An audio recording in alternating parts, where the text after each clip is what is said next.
Yeah,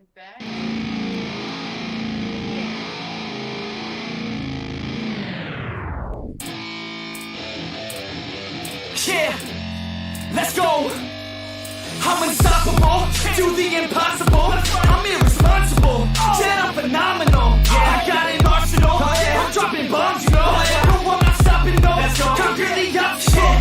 To the top, here I go, think I'm chosen to be the king of rock, think the people are spoken. I can hear the tick-tock of the clock, I'm in motion. So now I'm gonna pop, causing all this commotion. Yeah. Hey everybody, welcome back to the Fat Boy Cartel podcast. This is episode 4 of our show here on YouTube. And if you're finding us for the very first time, please hit that like and subscribe button. And don't forget to hit the notification bell so you can find all the notifications when we put up new content on our channel as well. My name is Eric, and I am your moderator for the show. You can find me on Twitter at EricJell, Jell with the J. Right below me is the Crimson Saint, Tony. You can find him at Crimson Saint on the Crimson Saint on Twitter. You've got Mr. Get Subbed on the bottom left corner there, Brandon. And you can find him at Mr. Get Some on Twitter. And you got the good Dr. Damon at the top left corner. You can find him at Dr_D11SIX on Twitter. Did I get that right? I hope so. All right, cool. Thumbs up. I'll take it. All right. That's a little difficult to remember. But anyway, this is the laziest fucking podcast I have ever seen in my life. Well, I mean, you know. Oh, and by the way, the reason why you hear my sweet, sexy voice and don't see my face is because my titties are out. Look, man, I'm glad he made that announcement. Like we just put it right out there. there. The gate, out the gate. You know what I'm saying? I mean, I feel like, we all. My face, but everybody was like, "Oh no, your titties is out." And I'm like, "Look, man, my nipples look good." They're like, "Nah, you need to put some cocoa butter on them." And I'm like, "I ain't got none." I don't remember anybody saying that. I never said cocoa butter. I'll say like, first of all, like, why the hell would why would any of us commentate on your ashy nipples? Like, I didn't even know it was ashy, to be honest. My nipples ain't ashy right now. Right? They smooth. Then why you need cocoa butter in your nipples? Because that's what y'all was saying. You said they look horrible. No, we didn't. Nope. Matter of fact, I don't. This did not happen in the team meeting. I swear to God. I swear to God, it was no conversation about your nipples. Well, there were conversations about your kind of nipples. like when he said that you can't mention Tiger Mask last week. You know that still happened. That was never a thing. But anyway, so how's everybody doing? Everybody have a good week or not so much? I mean, just try. It seemed like this was the longest fucking week ever, man. Yeah, I know this week drug on. Yeah, I know. This week was one of those. Of course, every week it feels like work never ends for sure. But yeah, this was like one of those forget me weeks, like for real. Like I was done. Hey, why David look like the dude that's about to draft for the worst team in the NFL? Like he's sitting like a war room. Man. And he's back there looking at the scrubs that came out of high school. Well, like, I know they're gonna pick me. David got the 900th pick in the 15th round. And that's his first selection. He's really excited about it. But hey, they call his name. He just stands up, does that, and sits back down. I mean, he does kind of have this Bill Belichick thing going on if he had like a ginger beard. So wow, he does have a ginger beard. With the 900th pick, the Damon Knights choose fucking Wally Sampson from Astoria High School, place kicker. Yeah, something like that. Damn, he picked a place kicker. The 900th pick or whatever they said. Wow, that kicker went high. That's the name of his team, the Damonites. The Damonites? Yeah. Hey, you know what? Hey, you don't look better. You look like you about to pick for the Jets. Quiet. Oh. I guarantee you Damon's team can beat my old high school team, though. Our high school team football sucked. Ours didn't. Sorry, Blue Jacket fans.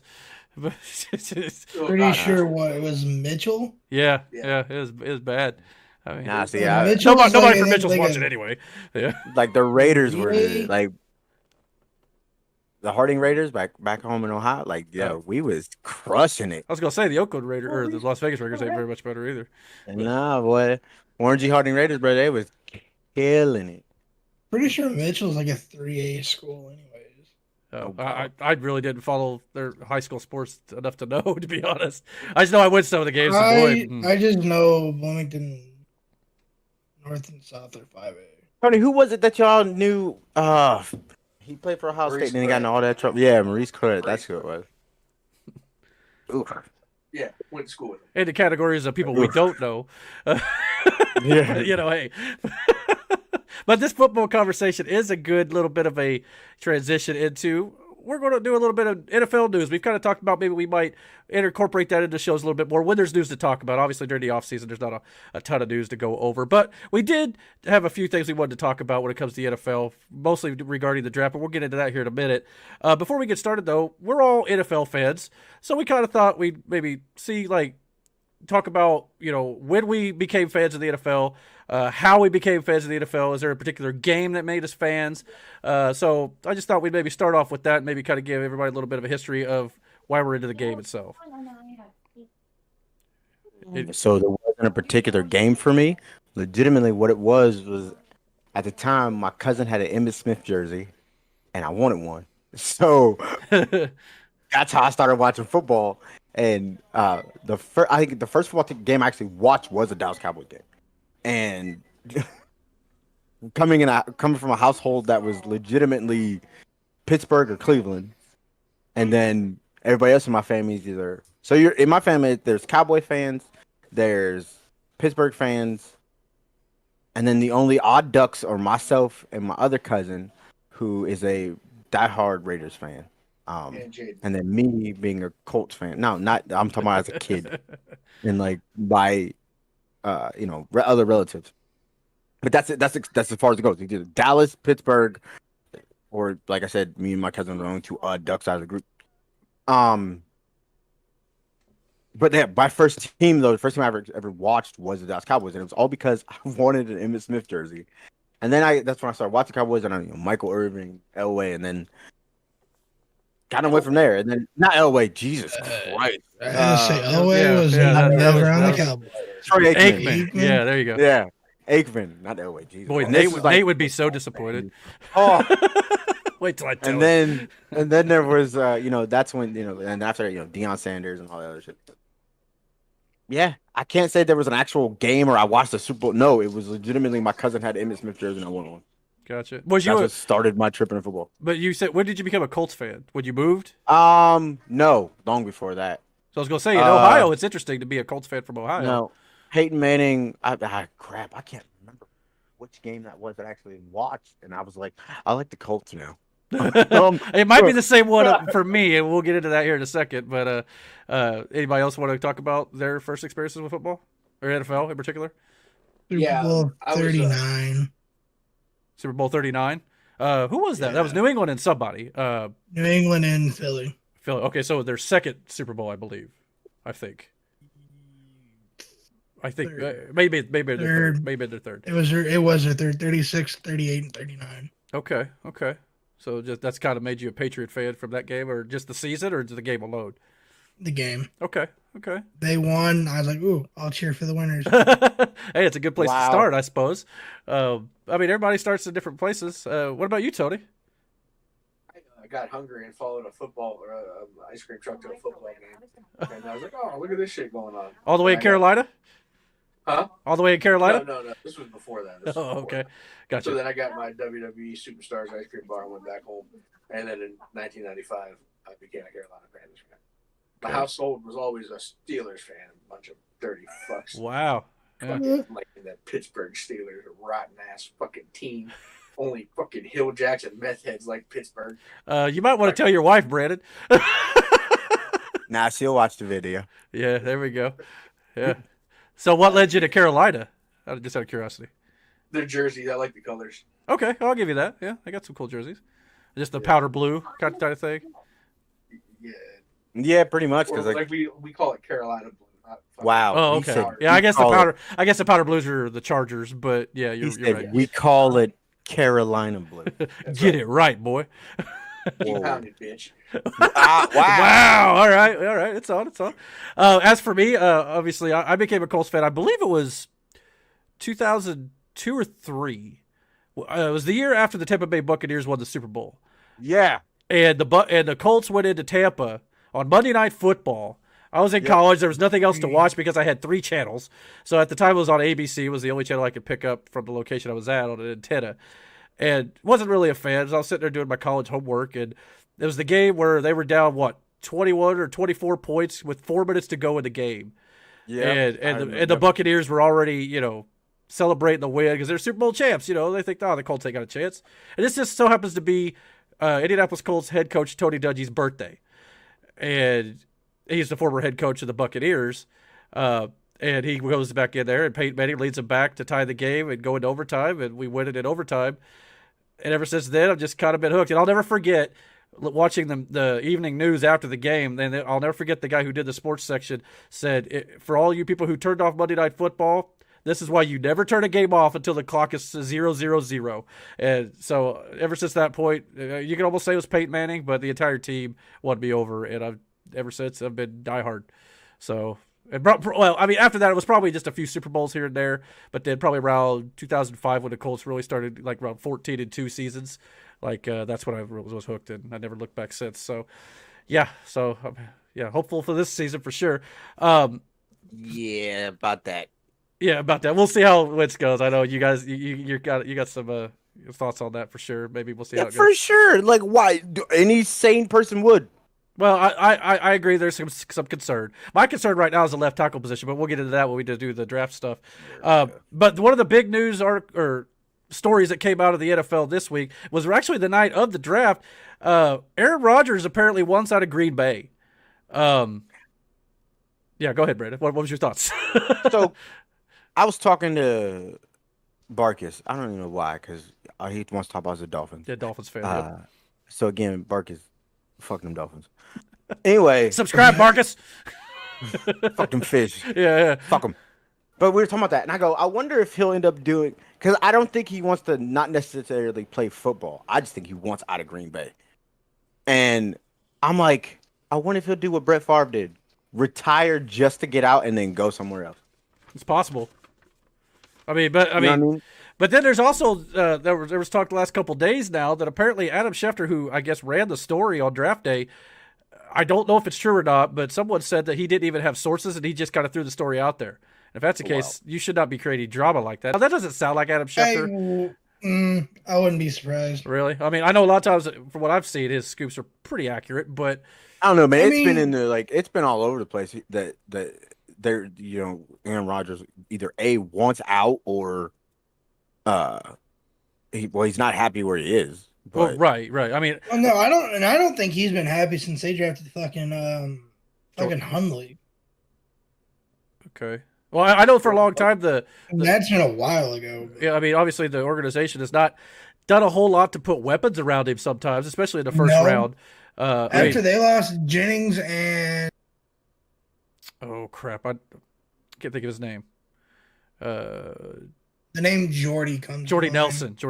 Yeah, Jordan. Yeah. After they lost those two, it's been shit for Rodgers. Receiver, especially. I mean, they've had a few good guys here and there, but it's not like number one studs.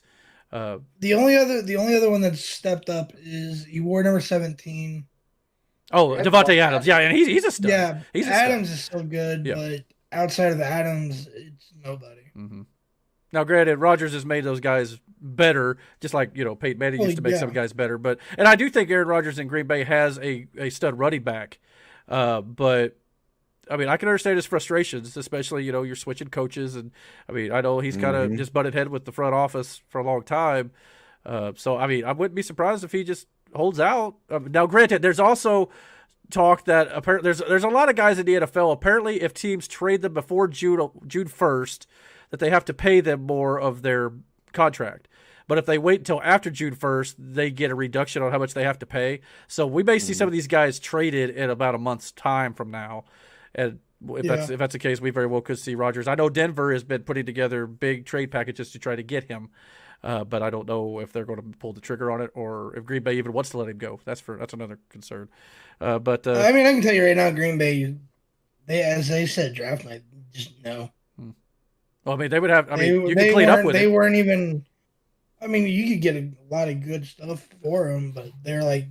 I mean, let's be honest. This is probably not the first time that he's mentioned that he's upset. If they were going to get rid of him, they would have had the ball rolling, so they could have got one of the top 5 picks to get their quarterback in the future. True. I mean, that's the thing. I don't think they want to get rid of him, but he wants out. Right. Well, if it comes down to it, he just won't play. So yeah, and he'll probably still get paid. Either way, it's not like he needs the money anyway. I mean, the dude. He's got more money than God. So Yeah. So, I mean, but it is interesting to note that the Green Bay Packers have never had a quarterback play 17 seasons. The closest were Bart Starr, 16 seasons. Brett Favre is 16 seasons. And Aaron Rodgers would be entering his 17th season. So that's just kind of an interesting note that's never happened in Green Bay. So we'll see what happens there. But to kind of wrap up the NFL talk, like I said, the draft was last week. So I thought it'd be interesting to kind of maybe go around the panel here like we did before the draft, discussing what we wanted the teams to do. What do we think about our teams and what they actually did do in the draft? Were we happy about some of the picks? Not happy about some of their picks? Just what are general thoughts on that? I'm fine with how New England drafted after the first round. I'm still confused as fuck with the Mac Jones pick. Do you think Cam Newton would be the future, or do you think that's kind of what they're doing? No, Cam Newton is not the fucking future in New England. Well, yeah, I didn't think I still don't know why you would draft a quarterback first round when there's other needs. It's a good point. And especially like receiver and things like that. They could definitely Yeah, help out. Yeah. because Edelman's retired this year. Did you hear what Tom Brady said about that? To get a quarterback. I mean, No. Yeah, Tom Brady said that he's, or at least he speculated that, he's only retiring so he could get out of New England, and then once he's let go, he'll end up like Gronk and go because he wants to come to Tampa Bay. Now, I'm not, or at least I heard that. Don't quote me on it's that. New England light down there in Tampa Bay, so I mean that's fine and dandy. Yeah. Never say There's- never. 2 players. Tom and Gronk are the only New England players that went down to Tampa. Yeah, so it's New England light. I mean, who else were the fucking players on New England? I mean, No, what made that You team kinda- hold go? on. What made that team go? There was When you say 3 New players Name the because first two- because name wasn't the first what if I'm not mistaken, Antonio Brown was on the New England roster, wasn't he not? Yeah, For a day, a week. day. A week. Doesn't matter.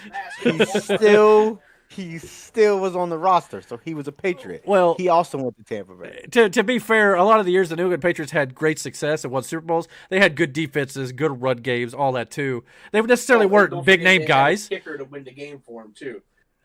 So yeah, there's that. at times.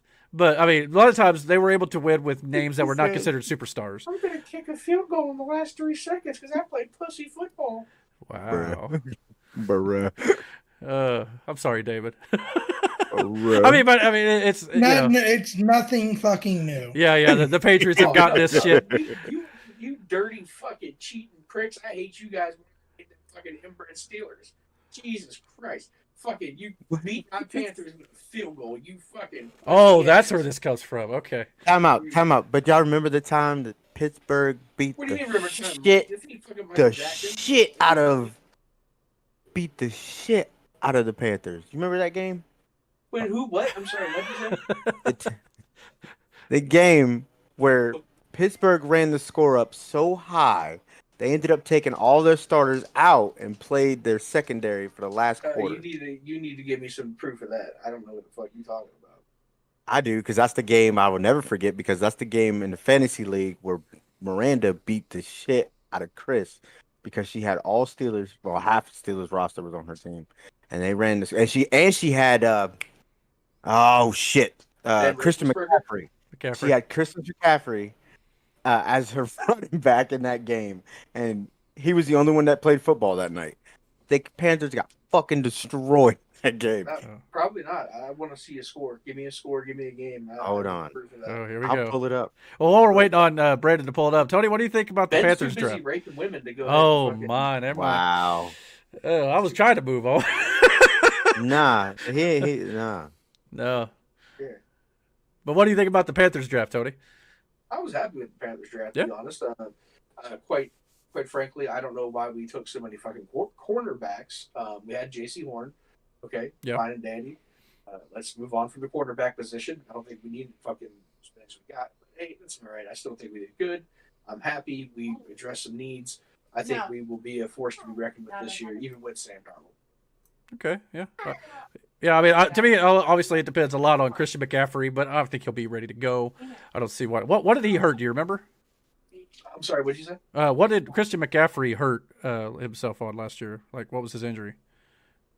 I want to say it was an ACL or MCL. Some sort of leg injury. That's kind of what I thought. Yeah. But I mean, I think the offense we clearly. drafted Chuba Hubbard this year, so I mean, I think he's going to be the nice replacement for Mike Davis, who went to the Falcons.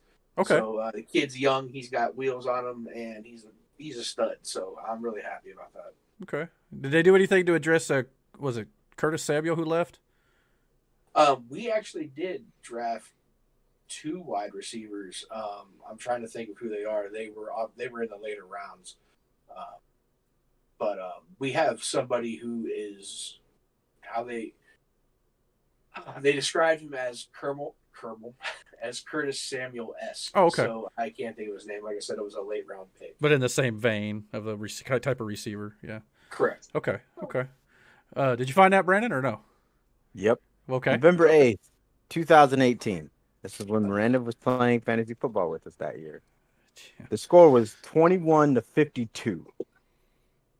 I know you remember that game, Tony, because Miranda texted you when it was happening. Matter of fact, you two were talking when it happened, and you stopped talking shit after the second quarter?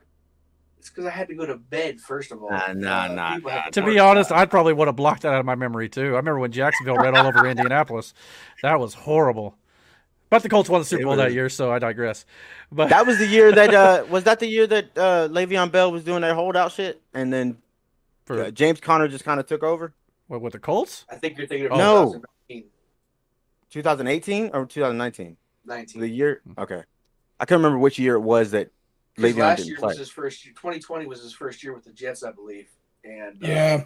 Yeah, okay. All right. and he didn't do shit. Isn't he in Kansas City now, though? Well, he played for the Jets. Yeah, he did. Yeah, he did. And didn't do much there either. So But a lot of it's probably age with Le'Veon Bell and things like that too. Ego. He's going to. Dick. I wouldn't know. But Brandon, what do you think the Steelers or the Colts? Well, you're a Colts fan too. You're more of a Colts fan than Steelers. Don't say two. Like, don't do that. Yeah, I forget. I always associate Steelers with you because of your wife Miranda, but That's fucked.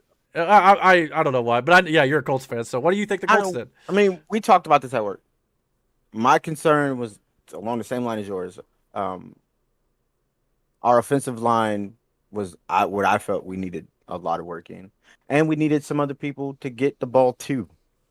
And I told you, as long as we address those issues, I'm perfectly fine with all that. And I didn't get to catch the whole draft because I'm Right. but I wasn't upset about our first round pick either. So Yeah, I think Quiddy Pay is a good because like I said in some of my YouTube videos that we needed edge rushers, and they took 2 edge rushers in the first 2 rounds. If they could be anything close to Freedy and Mathis, I think that's going to be an upgrade because that was one of our weakest spots. But like you mentioned, the offensive left tackle with Costanza retiring, they didn't really address it in the draft until the 7th round. They took a kid, I think out of Penn State. He was a guard, but he has played left tackle, so they could go there. But I also read this week that the Colts were meeting with left tackle Eric Fisher out of Kansas City, who was a former number 1 overall pick, but he is coming off an Achilles injury. I don't know if they're going to sign him or not. It probably all depends on the seriousness of his legit injury. But if he comes in here, that'll be great. If he could be what he once was, he may not play at the beginning of the season. As for the rest of the... Quiddy Pay is going to do good things. Go Blue. Yeah. He's a Michigan boy. He's going to do great things for you guys. And like I said, when we were talking about this, like my concerns were a lot of yours because like last year we got to see where a lot of our holes were. Well, for the last couple of years, we've seen a lot where our holes have been, and like, but the thing is, like, I know what we can be and where we were before, and I would like to get back to that. Yeah, you know what I mean. But as you mentioned, it kind of flows how Wentz goes. Yeah, there was a couple of games last year where I was like, you know, if we would have had those improvements then, like, what it was these 2 or 3 games that we lost because of our fucking kicker too. Last year or the year before that? Because last year we had the rookie, the guy with the glasses. Yeah. So I think he did okay for his rookie year. But Adam Vinatieri, yeah, you're right. His last year, even last few years. Yeah, Vinatieri's last year was. I mean, we love Adam Vinatieri, you know, and I'm sure David has respect for him too from the New England days for sure. But there were times where he would miss like 20 to 30 yards, but he would nail the 50-yarders. Yeah. It's like, okay, but I mean, he would miss those too sometimes. It was just, you never could get a lot of consistency the last few years. And again, my problem so you remember last year when we drafted Phillip Rivers, and I told you, I wasn't happy with that. Yeah, a lot of people weren't. And then he did there was moments where he shined. There were. But then a lot of those moments were outweighed by the times he fucking shit. Like, well, he would overthrow guys and they'd get like intercepted, like way downfield. Which I give him credit for going deep with the ball because I didn't. But don't. Either you play to your strengths or you don't. Right. You know what I'm saying? Like, don't try to do more than you know you should be or you're capable of doing. And he went to that way too many times. I just appreciated it because the previous quarterback didn't go as deep as often. But yeah, there are times it's going to burn you if you do let it sail.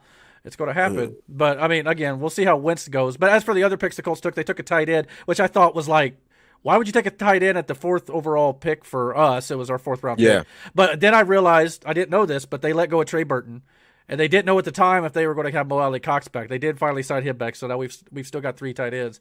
But they ended up losing. I didn't know that. Yeah, I didn't know we lost Burton. I guess Burton's a free agent now. So they replaced him with that. And from what I understand, he's a pretty good tight end, got good hands, good speed. The rest of it was just kind of short up the secondary a little bit. They did take a receiver late. I know you talked about maybe wanting to get some weapons. We could use a couple. Like, I'm not wrong there. The dude's, you're right. The dude's 6'5". He's a good size. But again, they took him, I think, in the 6th or 7th round. So at that point in the draft, you kind of go, okay, he could be something, he could be nothing. So, but you could say that for every team. But you never know. You could strike gold. But just like a lot of football, I mean, our quarterback is a staple point of your football team. Like, if he underperformed, then it's just shit. Like, it is what it is.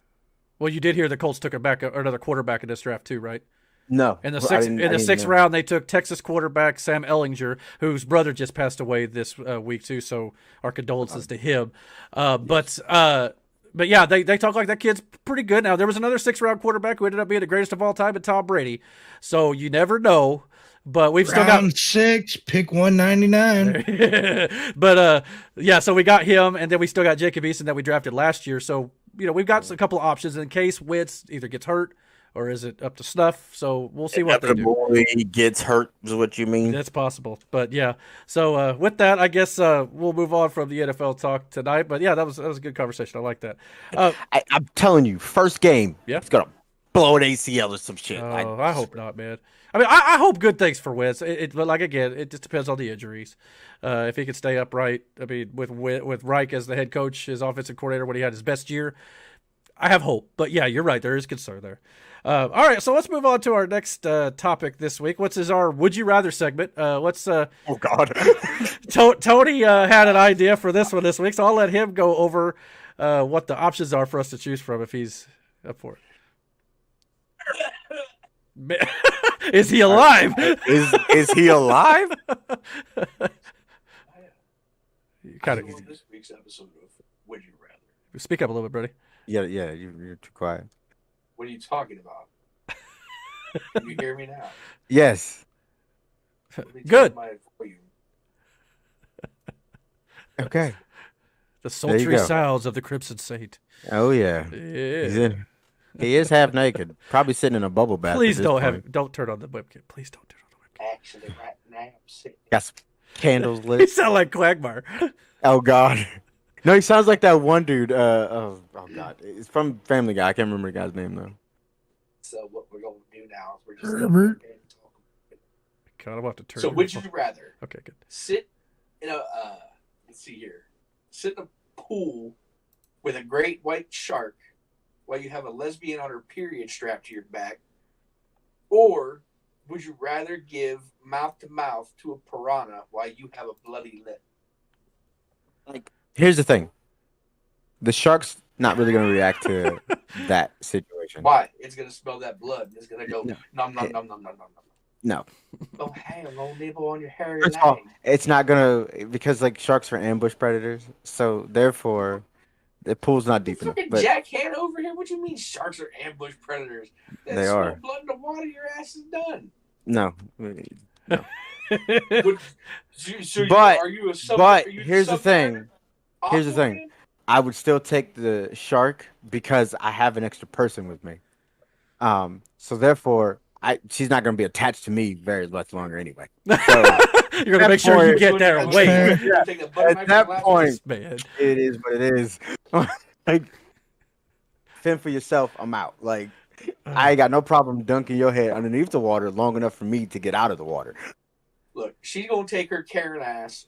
She's gonna stop the shark and complain Karen? to the manager, and then you it's just go. Excuse me, I need to see the undersea. Where's the manager. lifeguard? I need to get- speak to the lifeguard. Somebody get Poseidon. David, which one you doing, Damon? Is he combing Right now his he's- mustache? Are you coloring your beard with the... That's Wait. why it's orange. Got it. I mean, that thing takes, Damon, time and you ain't patience. which one you doing, Damon? Thinking, motherfucker. Oh, okay. That's how you think? You scratch your beard? Does it help your brain work? Yes, it also keeps my ass awake. I go with the shark, I guess, because I can sacrifice a lesbian. Well, the thing to me is like, if you go mouth to mouth with the piranha, I don't think you got much chance. At least with the shark in the water, he's not latched onto you yet. So here's the thing with piranhas, though. You need a lot of them to do a lot of damage. One piranha's not going to be that much of a hassle. You can easily grab and take it off your face.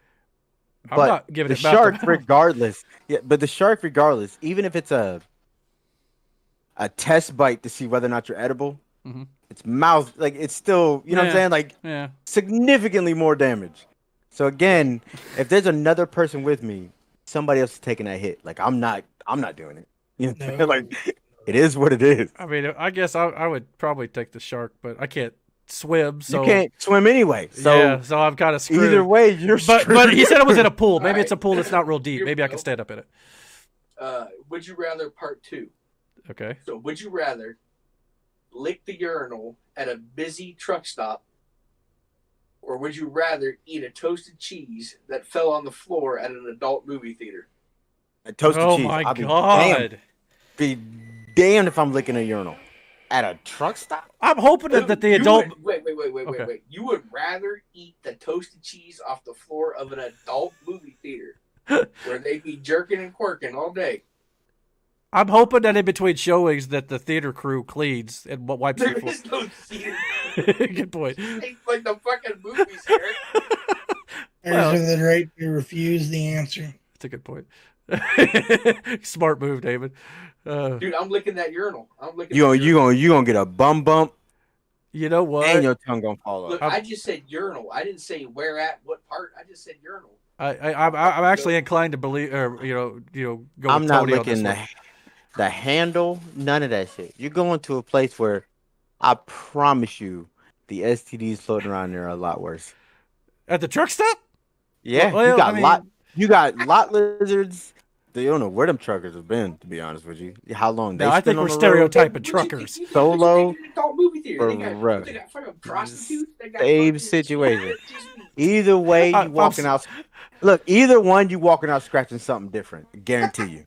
Poor You David. scratch- Right You scratching something. now. Oh my You god. gonna come out either with an uncomfortable cough or an uncomfortable itch. Guarantee you. All right, last one. So, Okay. would you rather fight a flock of deers, or would you rather fight a flock of angry porcupines? Hey, oh wait, hold up. I'm talking. I guess we're assuming bucks with antlers. Like- not, Well, First This- of all, neither of those animals called or flocks. flocks. Yeah, I thought. Yeah. Yeah, maybe it's something else. A herd of one, Or a and I don't know school, what I you don't know. call. no, a motherfucker. group I of said flock. porcupine. I didn't say herd. I said flock. You got a That's flock for of deers, birds. That's what we're saying though. They're not called flocks. I don't think for. They're for birds. Or- So or a you got- herd of deer. You got a flock of deer, or you got a flock. Of I tell you what, angry I'll take either porcupines. one of them because I highly doubt you're gonna see a flock of deer or a flock of porcupines. Well, flock you, mother flocker. All right. Flock of deer. Is So who you beefing with? Porcupines or deer? All right. so like fist fight, right? Is what you're saying. So if you're in a situation, say you're out hunting, right? So you either you get ran up on by a deer or a very aggressive Fucking porcupine. baby can catch these fucking hands. You swinging on a deer, David? Just Yes. Fucking demon deers are catching hands. yeah. No, it's Yeah, I- not. It's not a. It's not singular. It's plural. Whatever. As in- Yeah, Several. deer. Several deer catching haymakers. All right. Not punching a porcupine. That's how you get stabbed. Them Deer- gonna You can fuck kick it, though. up. This deer about to get pieced up, bruh. And then if his homies run up, they catching a cold one too. Man, Getting that's the fucked sequel to up Bambi, like a- Be out in the woods just sleeping deer. starring Bam! Braun Strowman. Get these hands. Oh, you want a piece? Run up on me and see what happened to you. Oh my god. I don't know. I mean, I'd probably take the porcupines. I think I could kick them. As long as they don't start crawling up on me or something. That would And be then good. you're gonna get spines in your You ever leg. see the movie Critters? You about to Been get a long done time. in. Yeah, there was like porcupines. There was alien You're gonna get porcupines. you're gonna be pin that's what's gonna happen to you. I'm out meanwhile, Mhm. me and Damon out here right hooking deers. And you Just to catch get- them spies. Just to kind of go back to the urinal thing a little bit, this will give our audience a little bit of insight of what goes on in our private chat on Facebook. Tony brought up something this morning I thought was funny to where it would be funny to we're talking about here. What was it you said about you hate going to the bathroom and the toilet seat's warm? Oh Yeah, God, man, you two. I was taking a shit at work this morning. I had to, man. It was like fucking 300 and fucking Gladiator was taking part in my stomach this morning, man. And my stomach lost. It was like that fucking kick off the fucking balcony into the pit. This is Sparta. And my stomach was like, the BGs won. And I'm not talking about the fucking group either. That was 16. Bruh. No, this was the BG's bubble guts.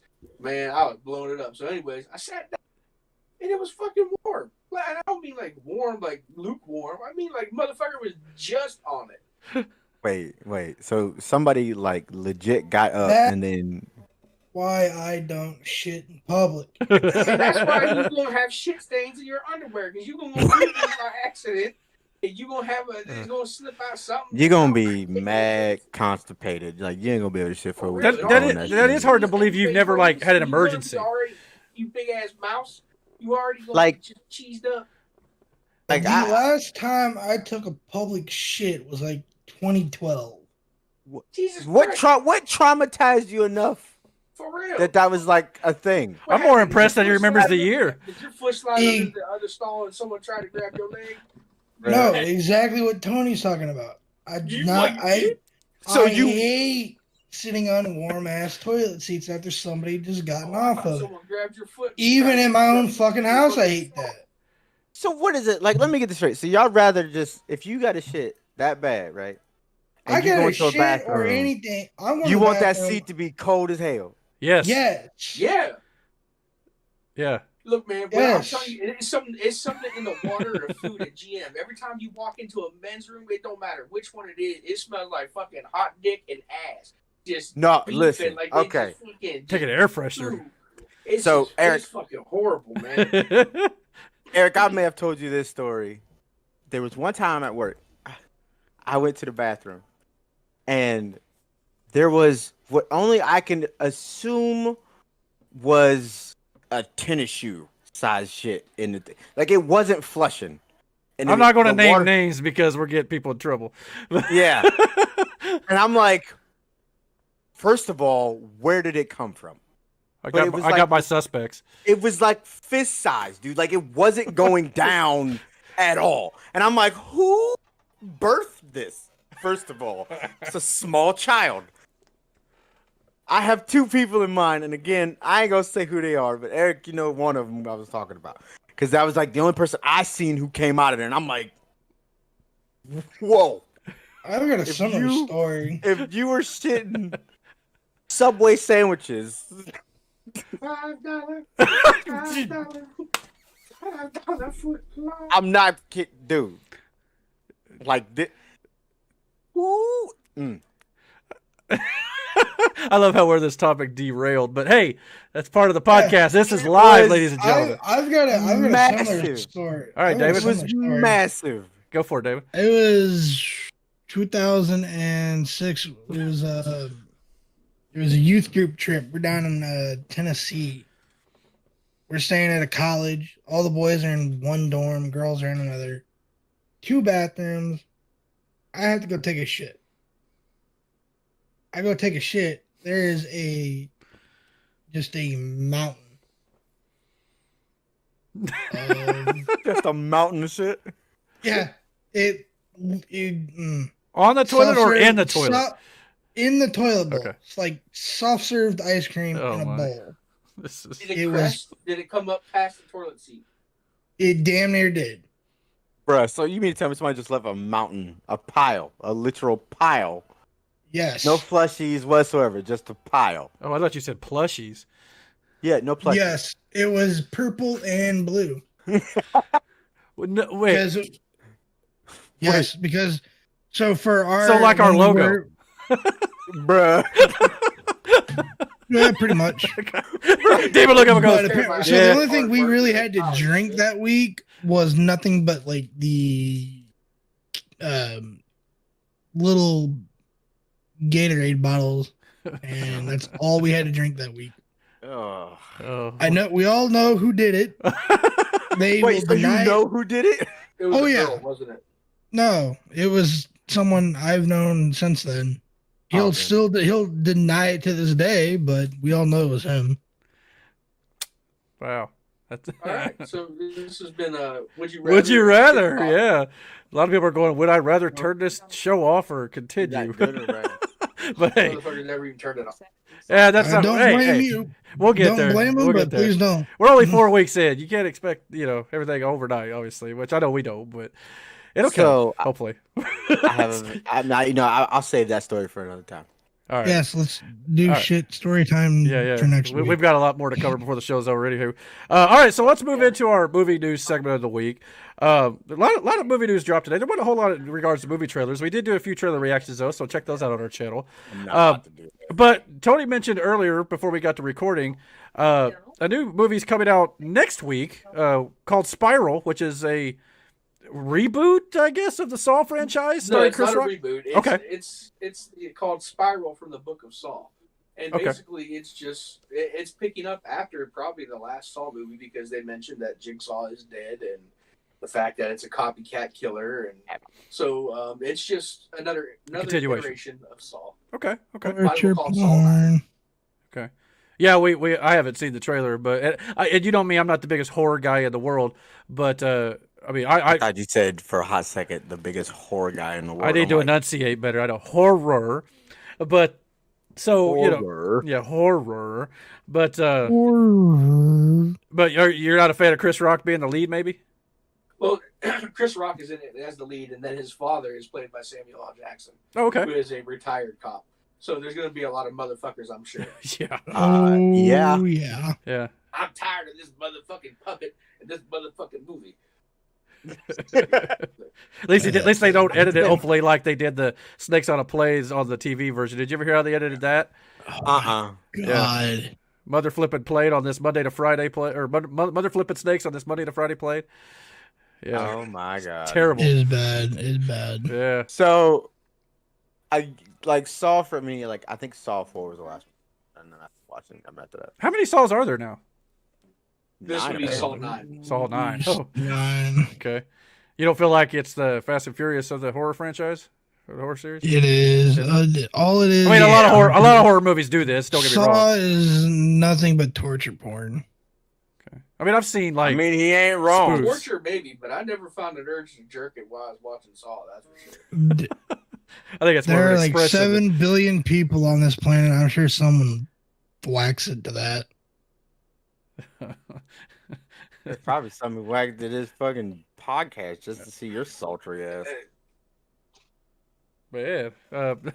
Okay. Where am I supposed to like go on from Even that? Miranda looked at me like, Yeah, like. What's with you guys today? Y'all saltier than mermaid pussy. I don't know what the fuck is wrong with you. Yo, so that's the second time I've heard that. Where was the first? Tony? Jim Cornette said it. Oh, well, that makes sense. Good point. But anyway, I guess, so, are you guys going to go see Spiral or? No. Yeah, why not? Yeah. I don't mind. Unless he does that Jedi mind trick thing she does to me half time when I don't want to do something, and then I'll go, all right, I'll go see it.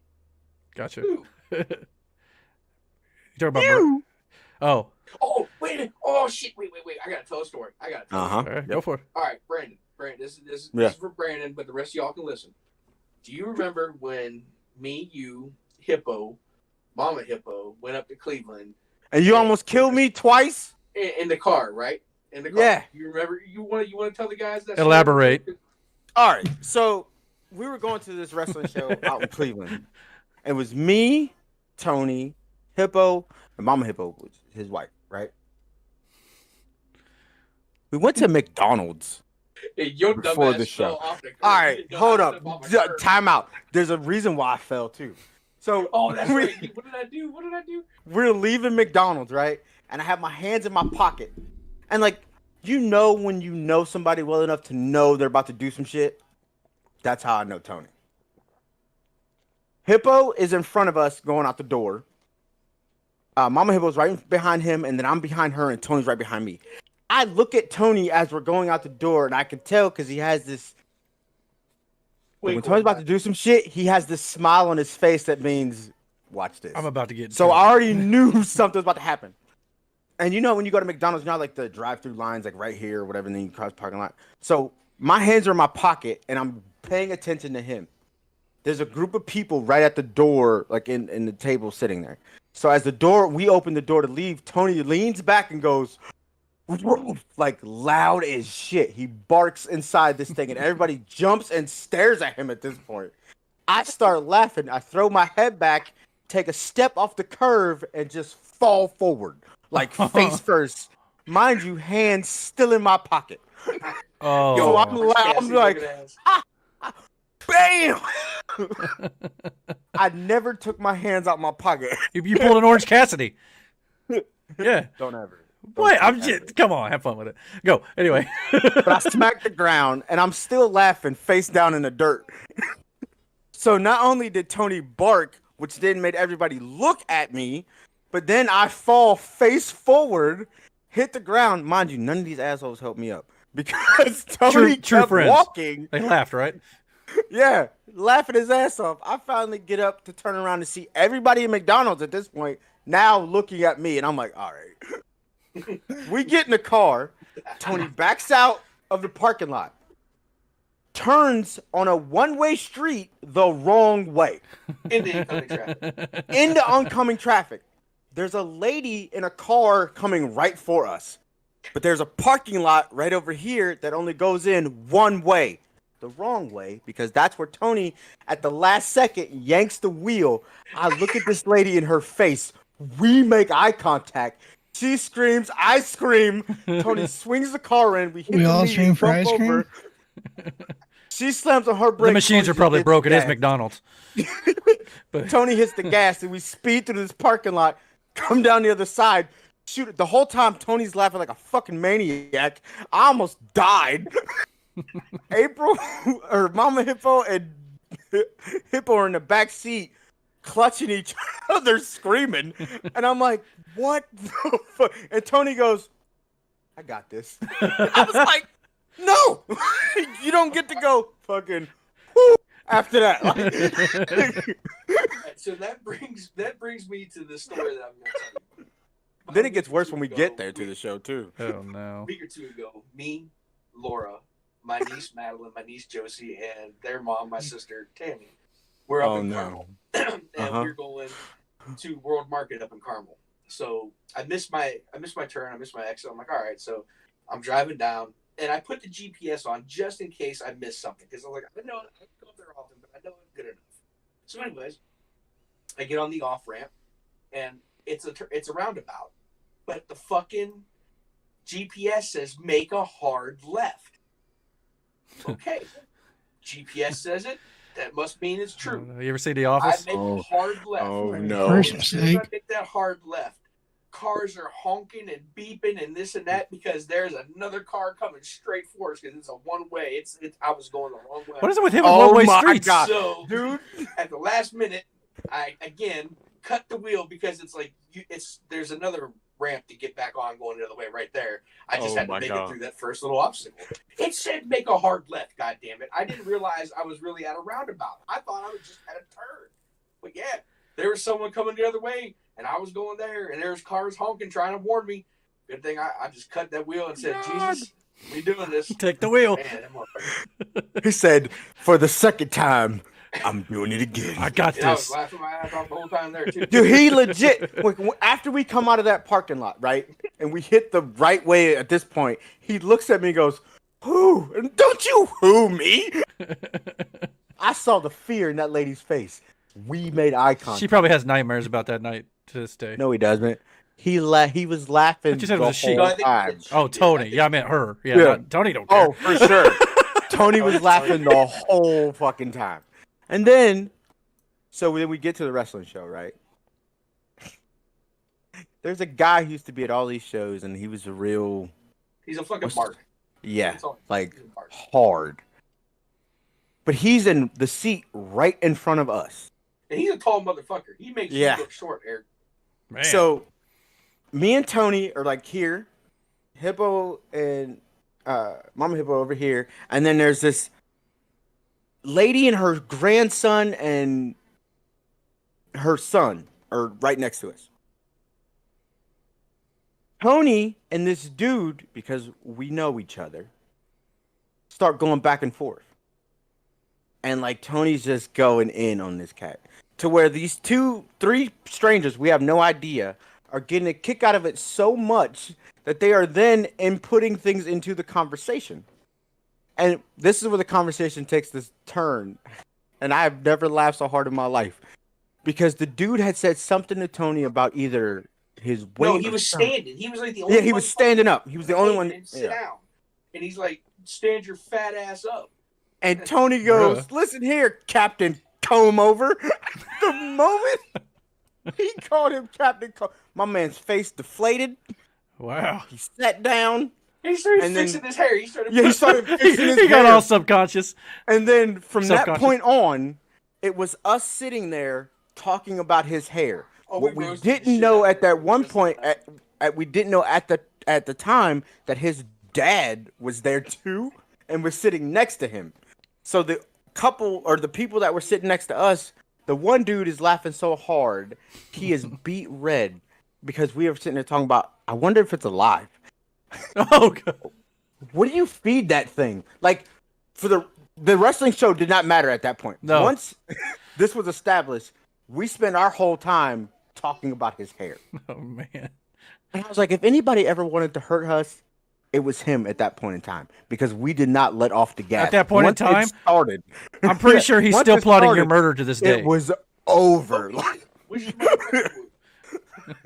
It was over. We just spent the rest of the time just ripping on this dude's hair, and we weren't quiet There was- about it. mind you. There's 2 things stopping that motherfucker that night: fear and Spa- stupidity. yeah, it wasn't shit, but space and opportunity. And he took none of those. That's amazing.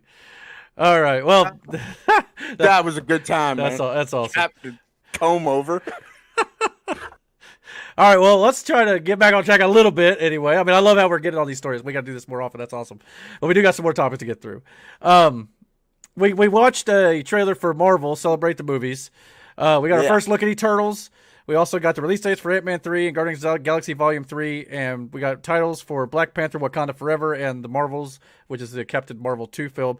Thoughts on this? What did you guys think about this? Dope. I want to see him. All of them.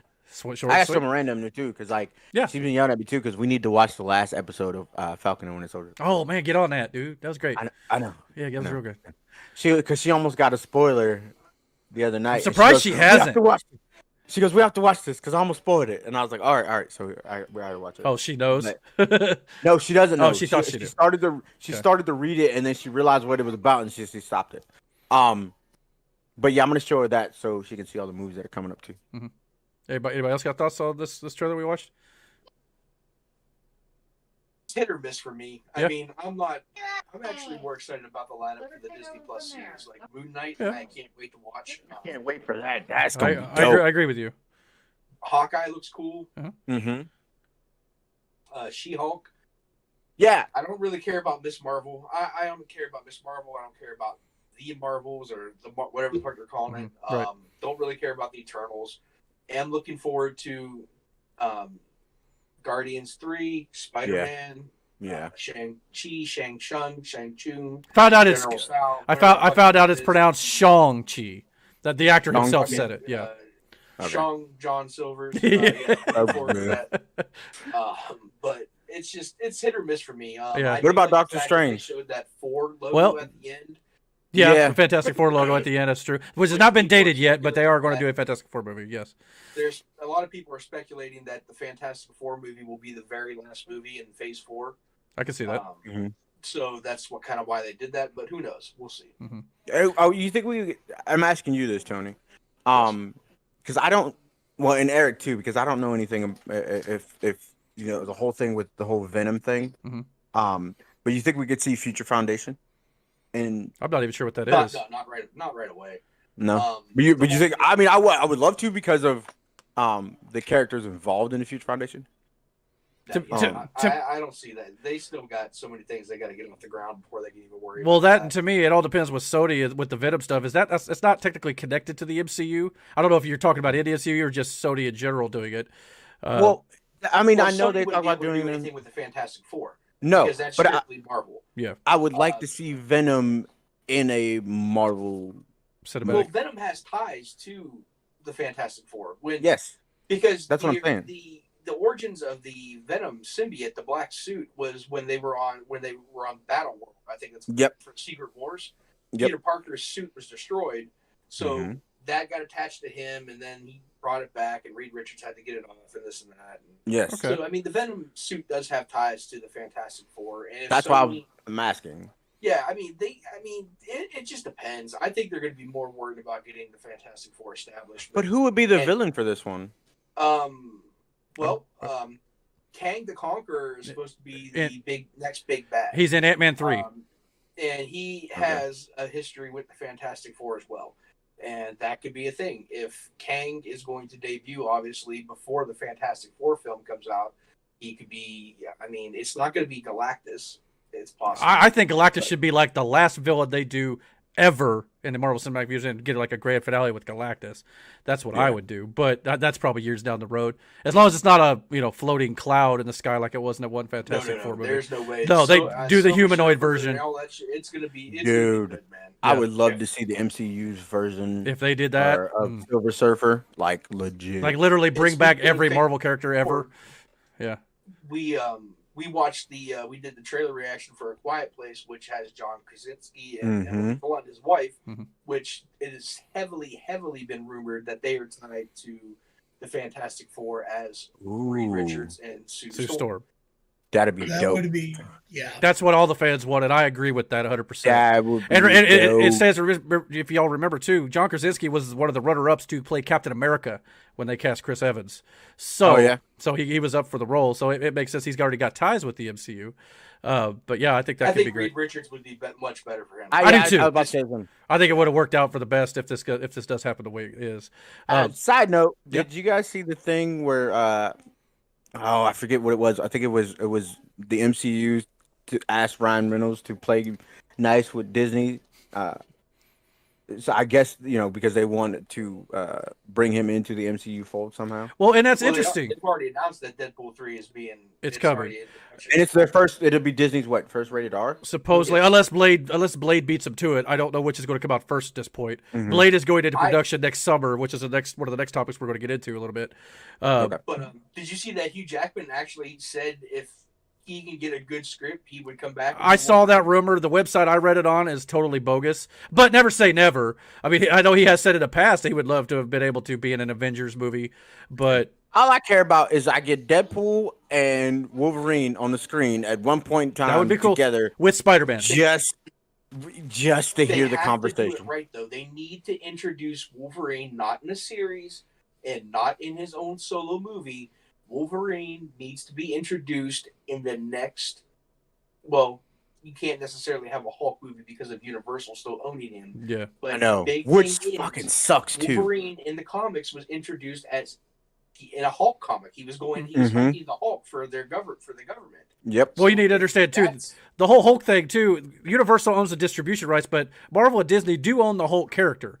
But in order to Disney and Marvel can make a Hulk movie, but they would have to pay Universal to put the movie out. That's the only reason they're not doing it. I don't see why you wouldn't, because again, we had this discussion when they were talking about it before. And they did it once. All this money that you guys are making off of it was the whole Spider-Man thing when we were talking about that, and I was like, but you've made crap ton of money. They showed you that we can make this money. I don't see why you wouldn't let them do that. Like, this is just money in your pocket. Don't fuck with Disney. Disney is the Vince McMahon of fucking. I'm telling you, he will buy you. He will fucking buy Universal just to spite you.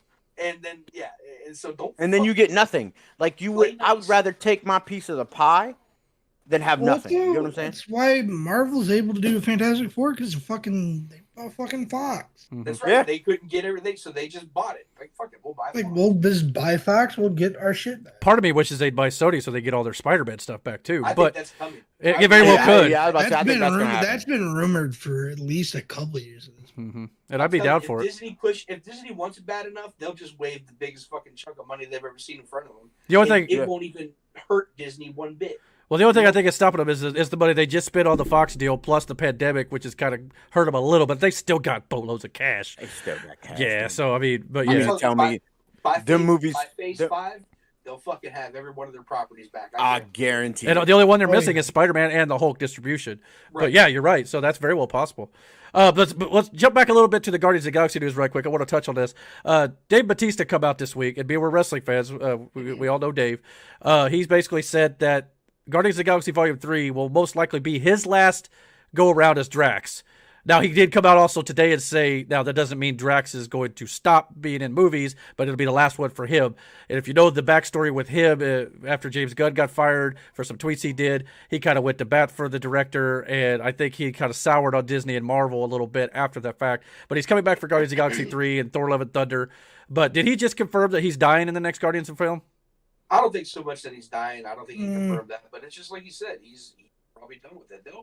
That's a character that can be recast. Of course. A lot of these characters are iconic, and you've had actors doing them for so long.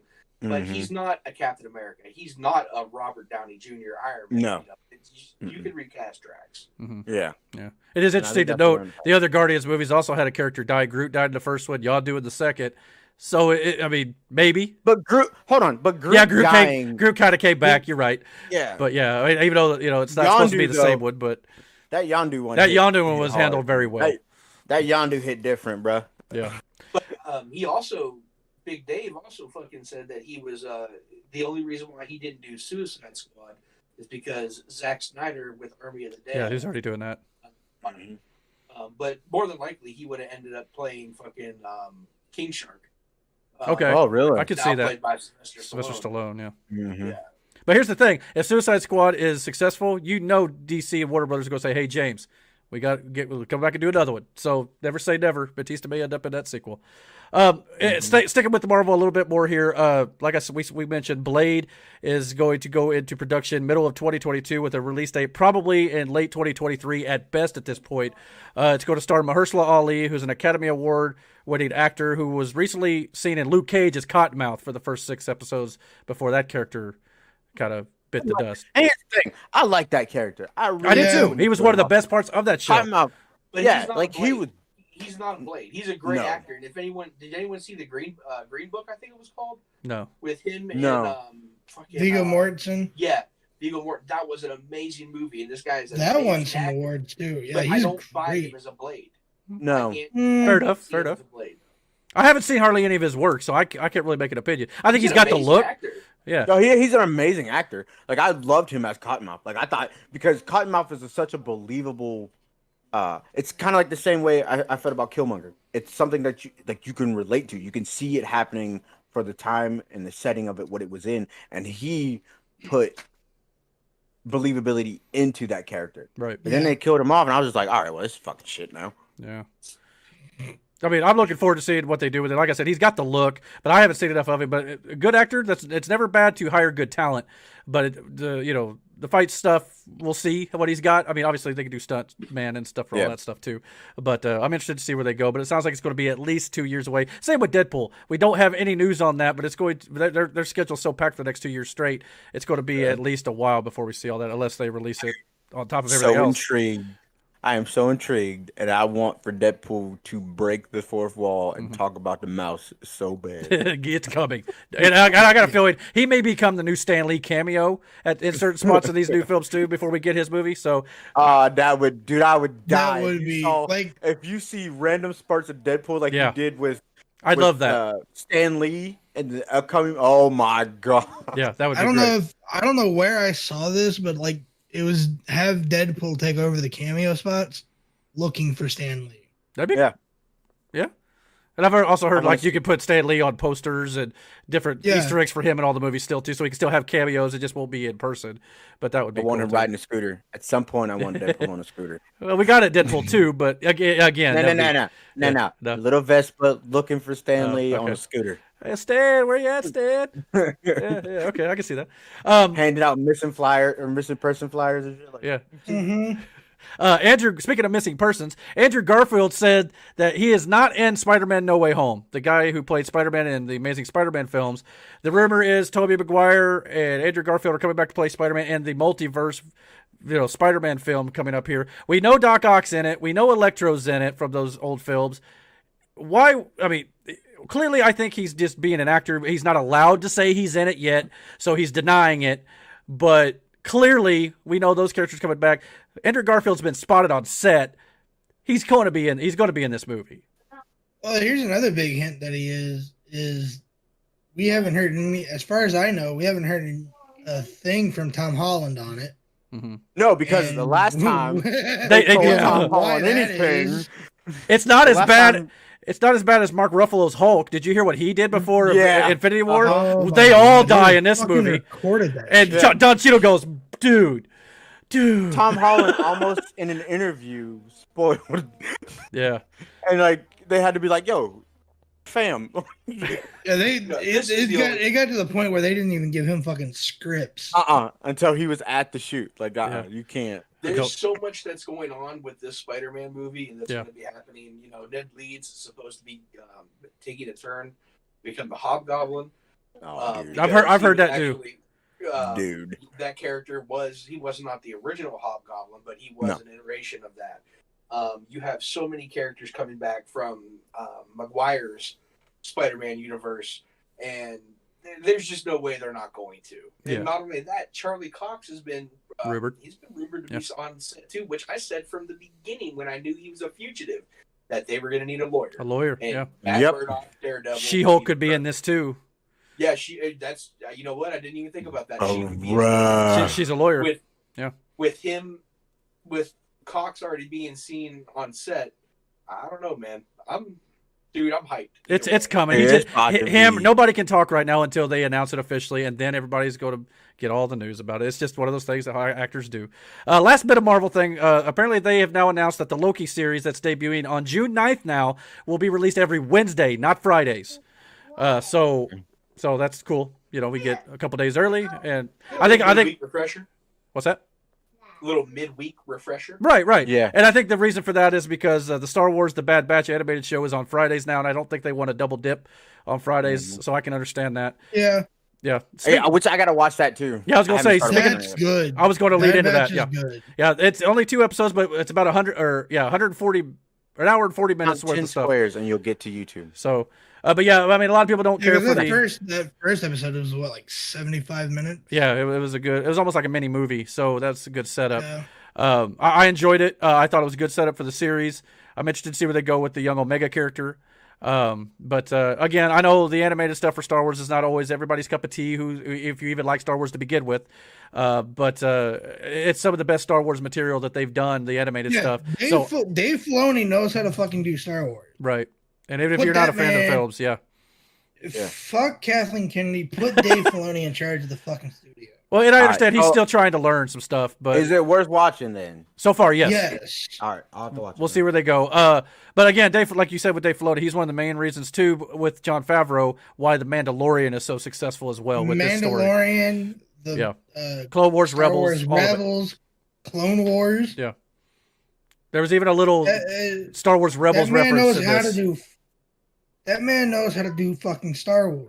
Agreed. Let him fucking run it. Him and Favreau both know how to Kathleen- run that franchise. Exactly. Tell Jaden so Jaden can watch it because I know he'll want to. Yeah, it's great, but it's great for adults too. I mean, I know Oh, yeah. there's a stigma that I watched animation it is for today. kids. Animation is not always for kids. I mean, look at Yes. South Park. I mean, it's not raunchy like that. South Park, but it has good Fuck that. storytelling in it. I've watched Rebels through Mhm. twice. I mean, I was a little disappointed. Rebels This is good. Yeah, Rebels is great. Clone Wars, the Resistance wasn't that great. It was very slapsticky. I haven't touched that one just because I don't like the animation. Yeah, it's not as good as the other two, but Bad Batch seems to be off on the right foot with the Clone Wars animation style and everything. I'll check it out. I'm gonna Yeah, check it out. definitely do that. I was a little disappointed that Star Wars Day this week with May the 4th that literally had no news other than the new series. But Plus for the Bad Batch, they have the Clone Wars narrator. yeah, At least in the or at first least in the episode first they to kind of lead in from the Clone Wars. Yeah, and he had like a stroke recently, so I was glad to hear his voice. So that's good. Yeah. Good to see him back. Moving on to DC real quick. Couple of stories. Well, the big story obviously is DC and Warner Brothers is going to be doing a Black Superman film. Not Val Zod, not that Ellis character who was also a Black Superman, who I believe Calvin Ellis. Calvin Ellis. There's not, but apparently it's going to be a Clark Kent Kal-El iteration with a black character or a black actor. But it will be like a 20th century period piece. So, but the key here is it's not going to be a part of the Justice League, the DCEU timeline with Aquaman, Wonder Woman, Flash, none of that stuff. It's kind of going to be like the Joker and the Dark Knight and the new Batman film. It's going to be set apart. In that case, it doesn't bother me because it still gives us hope that Henry Cavill could still be Superman in the main timeline. No, it bugs the ever-living fuck out of me on that. Okay. Here's the thing, though. You have Calvin Ellis. His Kryptonian name is essentially the same as Clark Kent's without the fucking hyphen. Right. Same backstory, just names are changed. That's it. But no, they have to take a established character that has been around since 1938 and just change the race. They race bending it, yeah.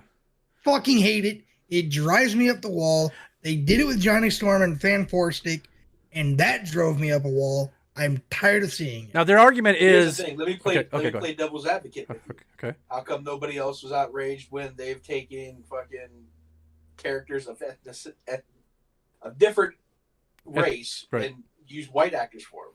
Not the Sorcerer Supreme and Doctor Strange. That's one example. But there was Marvel's done it. I wasn't Iron happy Fist. about that. Iron Fist wasn't happy. Yeah, there's that too. I'm not happy when they change the race of established characters. Now, to that argument there, They did the same thing with Nick Fury. Yeah, that worked. Yeah, Nick Fury was fine. But also, like the argument, That's Samuel L. Jackson. yeah. I'll be a hypocrite on that. I'll be a It's the same story, I will be a hypocrite on that. That one gets a pass because it's fucking Samuel L. Jackson. That's right, mother effer. But I'll take the hypocrite label on that. You have characters you could have done that with. It didn't have to be Superman. agreed. Yeah, and that's the thing. You've got other Black Superman in the comics. You don't have to do it. Calvin Ellis is Superman on Earth. I think it was Earth 23 is what I just found. That's what I'm saying. So you didn't have to do that. And if it's set apart anyway, why not just take that story and adapt it? People should That's be what I mean. outraged because they wouldn't use that character. That's what I'm saying. Like that's what you should be mad about. Not that it's Superman. It's You almost didn't like have saying, to. "What? That character's not good enough for you, so we're gonna go ahead and make it." And this is honestly because Warner Brothers screwed the pooch with Ray Fisher. That whole big thing with him and the race relations and everything that was going on with between him and Josh Whedon. This is Warner Brothers' lousy attempt at we're going to give a shitty apology and make one of our flagship characters, and we're going to turn them black for you. Mm-hmm. Shouldn't have did that. If you already have a character that's established, who you could have done that. That would have made more fucking sense. Right. You know what I'm saying? This way you can introduce this Superman, this Central Superman to the world. But no, now you just take Superman and you just turn him black. Like that makes no sense. Just like they're doing with Batman. Yeah, why not? This Batman, Robert Pattinson's Batman, is Batman, but it's in a different timeline. Well, that's what they're doing with the Superman movie, apparently. But you're not taking a character that's you're just using Clark Kent, and he's that's black what I'm now. saying. They could have done this they could have used either Val Zod, name is, or the other, and they could have made it an offshoot, and another dimension super. They could have done so many things, but they just went through now. To that point, though, the Batman movie they're doing, it is still Bruce Wayne. Now, granted, they're not changing the race. It's Bruce Wayne, but it's a totally different universe. Agreed. So and this would be a totally different universe with a Clark Kent that's just black. So to me, I really don't have a big issue with it, but I understand your points. Absolutely. That's the whole argument. But I'm saying, you have I agree. Yeah. That you could have used instead of Clark Kent. Right. This is this is your way to introduce your audience to another version of the hero that you all know and Agreed. love, Yeah. but a new, you know what I'm saying? Yeah, agreed. Like I agree with we you. already It's have. established. It's established character in the comics. Yes. Been out long enough. Mhm. So, spoiler alert: there was a black Captain America, and Yeah. you are introduced to him in You Falcon are. and Winter Soldier. Agreed. Yes, you So are. Marvel again shows how they can do something right and superior to DC. Fucking DC did this as some horrible PC cleanup for Yeah. the Ray. Well, not And only from that, what I'm- That's fine. From what I'm hearing is that they're also wanting to hire a black director. director. Yeah. This essentially is going to be what they're wanting it to be is their Black Panther. Yeah, I can see that. Again, then you could have taken a character already established as that black superhero and then gone with that. Now- route. Just Yeah. like, or Calvin you could have done Ellis- it, or you could have done this with Green Lantern. You could have used that movie. That's coming. John Stewart. John and Stewart's then most likely John coming. Stew- Yeah. but done it John Stewart instead. You know what I mean? Mhm. Yeah, And but give instead of using John Stewart or Hal Jordan, they're using the most fucking useless Green Lantern, fucking In the TV show, Guy Gardner. Guy yeah. Gardner. But Jesus Christ. that's going to be in the HBO Max TV show. They are also doing a movie where I believe they're saving Hal and John Stewart for, and it's supposed to maybe tie in with this show. So in that regard, you take the lesser known Green Lanterns, put them in the TV show, and then they spin off with the movie that has the big characters. So in that regard, I get that move if that's what they're doing. But this If that's what they this do, could have that's been your fine. power move though. This Agreed. could have been that move instead of what you're doing. You know what I'm saying? Yeah, Like, yeah. DC wouldn't know what to do with with a comic property if it was fucking handed to him by Script and all. Stan Lee himself. Right. And I understand the criticisms. They've definitely not shown that they could do good work with it yet. Like I said, I'm always the eternal optimist. If you haven't noticed, especially when it comes to like pro wrestling, DC is another thing too. I do have hope, but you're right. They've not coming done. from someone who loves DC. Agreed. I Yeah, we do. all love DC, I Like think. that's why I hate it's so. DC. Oh, Okay. Don't say we all do. my bad. It's infuriating to me because you would do this when you have the opportunity to introduce this character who's already established, who's Agreed. already known, and you could have used him. Well, it's like Yeah, Because a uh, lot of people's like, as- we don't have the representation in superheroes. As our black Wrong. Yes, you do. yeah, they got Blue Beetle, You who's Latino. should actually go ahead and speak on this, man. I mean, go for Who, Breda? That shit makes Right? me You so know, mad. Like I yeah. hate that. I hate this whole we have to now pander to this audience shit. Like that shit pisses me off because you don't do it the right way. You just put a band-aid over the situation and go, here you go. Now we're good now. Like, no. If given the opportunity to do something right, do it right. Don't half-ass it. And that's what this is. This is a half-ass attempt to make up for previous discretions. That's No, all it is. And not only that, the article itself said in big letters, "Black Superman movie." It's like, okay, it doesn't. I mean, just do it. You know what I mean? Yeah. Why does that have to be your narrative? Because they will Why- have, why they is have to that appear diverse, I suppose. Your catching title. Like Yeah. that is again, Yeah. you're pandering at this fucking point. You're not It's doing anything. Tokenism. Yeah, and that's exactly what this Superman will be. Because look, if this movie's shit, all you're gonna remember is the Black Superman was trash. Yeah, and that's not gonna be fair either. You know. Yeah. But yeah, I understand. Now, I've heard people kind of to keep on the comics that Miles Morales is a token character for Spider-Man. But they didn't No, make it Peter Miles Parker. Morales No. is actually a Oh, exactly. That's what well-established fucking character. I haven't In- it's a guy on YouTube, but no. he's like, oh, Miles is a token character. It's like, no, he's No, not. he isn't.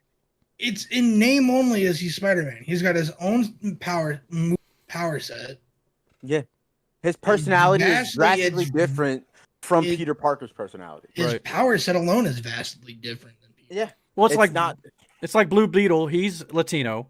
They have, you know, like you said, John Stewart, who's already black. They have other characters they could use, but they're even Static Shock. they're even bringing in Supergirl Yeah. into the Flash movie, who's also been cast as a Latino actress. here's the thing too. I believe it's could've- Latino. I would have loved to see a Static Shock movie. You could Yeah. have done that. Well, they're instead. doing that. They're doing an HBO Max series, movie, something. They are doing Static Shock. I believe Michael B. whole Jordan point is behind it. It's bullshit because I'm tired of whitewashing, blackwashing, gray washing, Asian washing. Yeah. If a It shouldn't fucking matter. character is a certain race, Leave it at that. be. Yeah. Now the Latino, argument with Latino Superman Supergirl. is he's not white. He's an alien. He could be anything. But he Exactly. just Well, he appears could be, black. but he's drawn white. Agreed. Yeah. He is. Yeah. I mean, okay, if someone would fucking go and make Black Panther, but they went and got That fucking, changes the character, though. The character's got fucking Jim Carrey to beat T'Challa. well, Oh yeah. my god! But again, that changes the core element of the character itself. I don't know if doing that with Kal-El does. You see the difference? What do you mean? Because Black Panther is essential to the black culture and Wakanda, correct? You know, I mean, Kal-El could be anything because he's not really essential But he's to not, white though. culture. He's essential. I mean, without sounding, I don't want to sound fucking racist, but he's white. He is a white beacon. I mean, he was drawn white. He has white flesh tone. He's white. Yes. I mean, he was. It's the same thing. Mm-hmm. But again, the thing is, you already have established that there are these other versions of Superman out there by different names, Yeah. different characters. I just don't know why they who just have did their take the own easier route. personality. Yeah. You could have done that again to offer your audience something new. Now, there's and always still got across the same situation. You got your same goal. now all this could be moot because there's always a possibility that the Hollywood Reporter could have gotten that detail wrong, and maybe they are actually doing Val Zod or Calvin Ellis, maybe, but they're claiming, yeah. I doubt it. We all know the truth here. Now watch This is a if they change it, it'll be because of this sacrifice reaction. that they can clean up that whole. I'm telling It's you. the same thing that happened with Domino too, when there were Or not But everybody see, was mad about. Domino's one of those things that like I've never. She She looks was just like, this pasty white thing that you didn't know what she was. right. So I get that's that is what it is. Yeah. So And I thought the chick who played Domino was dope. So yeah, and it worked out. And again, and like we said with Nick Fury, I don't recall anybody See, being that Nick mad. has been changed a couple of times, Right. even in the comics. but see, But they if changed you- him if to match Fury Sam and Miles- Jackson. with Miles Morales and Nick Fury, those were both ultimate versions when the Ultimate Marvel timeline came out. Mm-hmm. So that's why they like that Nick Fury was actually drawn and inspired by Sam Jackson. The artist wanted to use him. And Miles Morales didn't come out until Spider-Man, the ultimate Spider-Man, Peter Parker, died. So, I mean... Yeah. I mean, I get it. It is what it is. Yeah, it is what it is. I mean, I see both sides of the argument to a degree, but you guys make very good points, and this is why I wanted to bring it up because I want to get your guys' opinions. And I mean, it's just a hard thing to deal with, unfortunately, in today's society. We had a couple other little movie news things here, but I don't think anybody really cares about the Paw Patrol movie in this panel anyway. So My children probably do. You Well, think my so? daughter does for damn sure. apparently, I didn't know there was a movie coming. It comes out in August. Yeah, So, but anyway, probably watch. Well, anyway, we'll move on a little bit here to probably the last segment on the show. I mean, we got a few things to talk about in this segment, but it is the ever controversial pro wrestling segment. But we're going now. Again, there's a few other things. There's more than just the shows that we're going to talk about. But again, we'll do them rapid fire, so we'll go through them quicker. But one of the things, again, since we all are relatively new to the YouTube channel and everybody doesn't quite know us yet, our audience is new and everything. For the audience we have, we're still working on growing it. But I thought it'd be kind of cool to kind of maybe go around the panel, kind of like we do with football, and say, when and how did you become a fan of wrestling?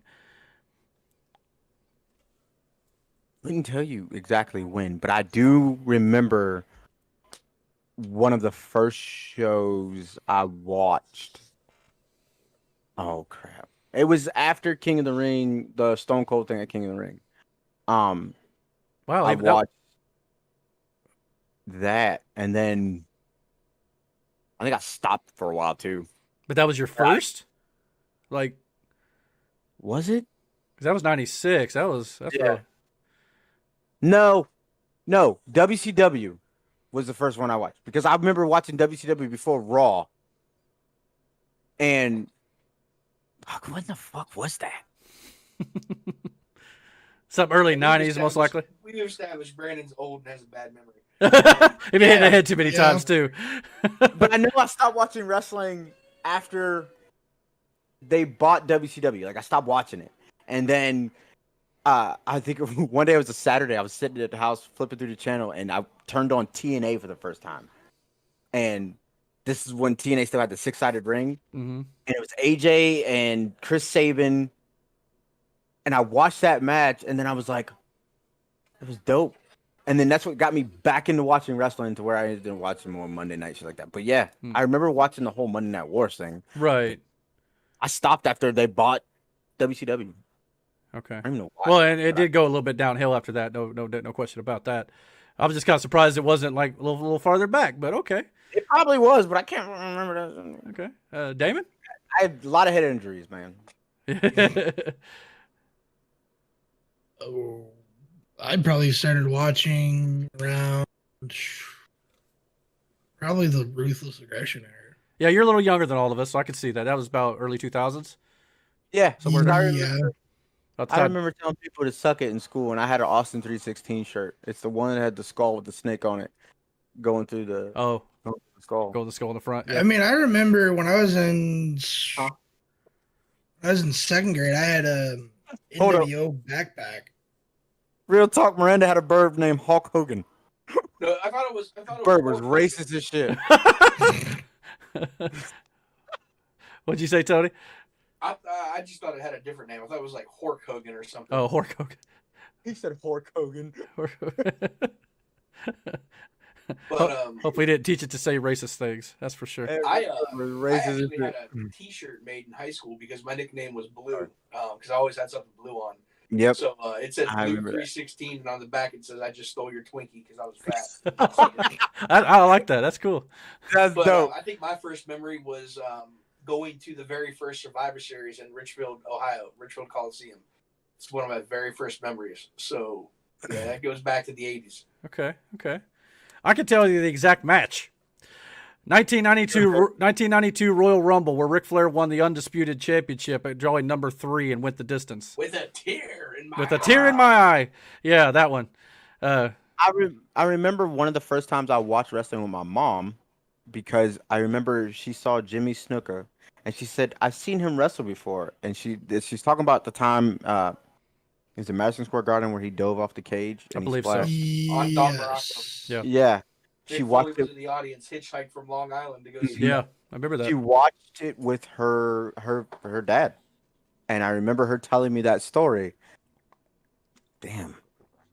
Yeah, that's the first time I watched wrestling with my mother is when she told me that story. Well, I remember when I got the 92 Royal Rumble on VHS, which for kids, that's a little cassette tape about yay big. You had to stick in a recorder to rewind, and it had actual tape on it or film in the inside. And if you bent it up, which I did, I wore that tape out. I watched that thing. And one of the best parts about that memory to me is that was also the same year of WrestleMania 8 in Indianapolis, and my family got us all tickets to go see that show. So that was my first live event too, seeing Ric Flair defend the title against Randy Savage, which is his second world title, and Hogan obviously in the end with Sid Vicious, or Sid Justice, I believe was his name at the time, with Ultimate Warrior's return. So again, things I'll never forget, but that's where I started, and I haven't turned back since, even though there's been times that you kind of wanted to quit. That's for sure. It's a little rough. I know when I started watching, Eddie was big. Cena was just getting started. Yeah. Were you there for was it when they're called the Rascals? It was The Radicals. the Radicals Radicals. with Benoit and Eddie, and yeah. Eddie and That was a little bit. Very That was sad. a little bit before my time when I started watching. Dude, Perry Saturn's underrated. Those years with the ruthless aggression and Cena and Kurt and all that stuff, those Smackdowns with JBL, those were some of the best shows looking back on it now. Yeah. I mean, Like I don't even Oh, really hold on. like I don't remember watching any Raws, but Smackdowns I remember Mhm. because of that. So, what was your favorite era of wrestling then? I mean, the Attitude Era. Yeah, most guess people would say that. But to me, to be honest, though, you go back on the WWE Network, now on Peacock or whatever, and you watch some of the stuff from any time in wrestling for that matter. But the Attitude Era, we all remember it fondly for like The Rock, Austin, Hogan. Not Hogan. Yeah. Rock, Austin, Triple H, Taker. But if you go back and watch it, there's a lot of garbage on those shows too. I mean, wrestling's really not changed that much from those years, and those are considered their best years. But see, that's the thing. Wait, when we were teenagers, though, that garbage was legit because you saw half-naked women. Yeah, but we're also getting hands being birthed by Mae Young. We're getting the Yeah, you got Vince the McMahon headbangers, the oddities. Some of this stuff is just like Vince McMahon pissing himself on TV. Yeah, but the highs outweigh the lows. Everything Gold from Dust. the late 70s up into 92, 93. I even go maybe 94. That was my time. I agree. I would say either the 80s, like WrestleMania 3 to 9, somewhere in there. Then it kind of died off a little bit when WCW caught fire. But then again, of course, the Attitude Era and the Ruthless Aggression. I mean, they all had their highs. Legitimately, I think I watched WCW Nitro before I seen a Raw. Like that's where my wrestling started. Yeah, It was on TNT, and you had to get cable. You had to have USA. one of the things I really regret about the Attitude Era is I really did not watch a lot of Nitro. I tried, but by being in school and stuff too, I tried to record it after Raw, and then I didn't always get a chance to watch. I mean, I could have watched the next day, but life and things like that happened. So I that's why I kind of feel like I want to see like the AEW and the NXT stuff now, because I feel like I didn't get that back in the day. Yeah. But Man, and then too, like I remember ECW was a thing, but all they did was pay-per-views, and we couldn't. My mom was never gonna let me watch an ECW pay-per-view. So I remember one time, me and TJ went to his grandpa's house, and we talked his grandpa into letting us buying a ECW pay-per-view for it. And his grandpa went to bed, and me and TJ were sitting in the living room watching this ECW show. And I was like, yo, this is wrestling. Most violent, foul-mouthed thing I've ever seen in my life. And I was like, I'm here for it. Well, and speaking of memories, one of my fondest memories, which again, kids don't have now, was going to the movie rental store, like Blockbuster or something like that, and just going down the wrestling aisle and picking out 2 or 3 tapes to watch for the week. So you had that. In the 7th grade, I had a social studies teacher named Mr. Yannon. He was a huge wrestling fan. And when he found out that a lot of us kids were wrestling fans there too, he would bring in he had library tape, VHSs of old wrestling shit. And like he would, like, if we did good in class, he would legit let us go into the projector room and watch these tapes, and then if we didn't finish it, whatever, he'd let us take them home. We'd bring them back or whatever. Cool. He just gives us a new one every other fucking week, dude. And some of the coolest shit though was on the last day of school. That's all we did. We just hung out in his room and watched these old wrestling videos. Yeah, that's great. Yeah, I know. One of my earliest memories of wrestling, I was again in 2nd grade with my NWO backpack. Nice. Hey, Wolfpack or original? I think I had original. My brother had the Wolfpack Red and Black. I was more of a Wolfpack fan. But the earliest, I forgot what time it was, because it was like back in, I was like I said, 2nd grade, and I'm gonna describe the match. It isn't gonna help, but it was a cage match with Flair and a bunch of other guys beating the shit out of Flair, and Flair was bleeding. Imagine that.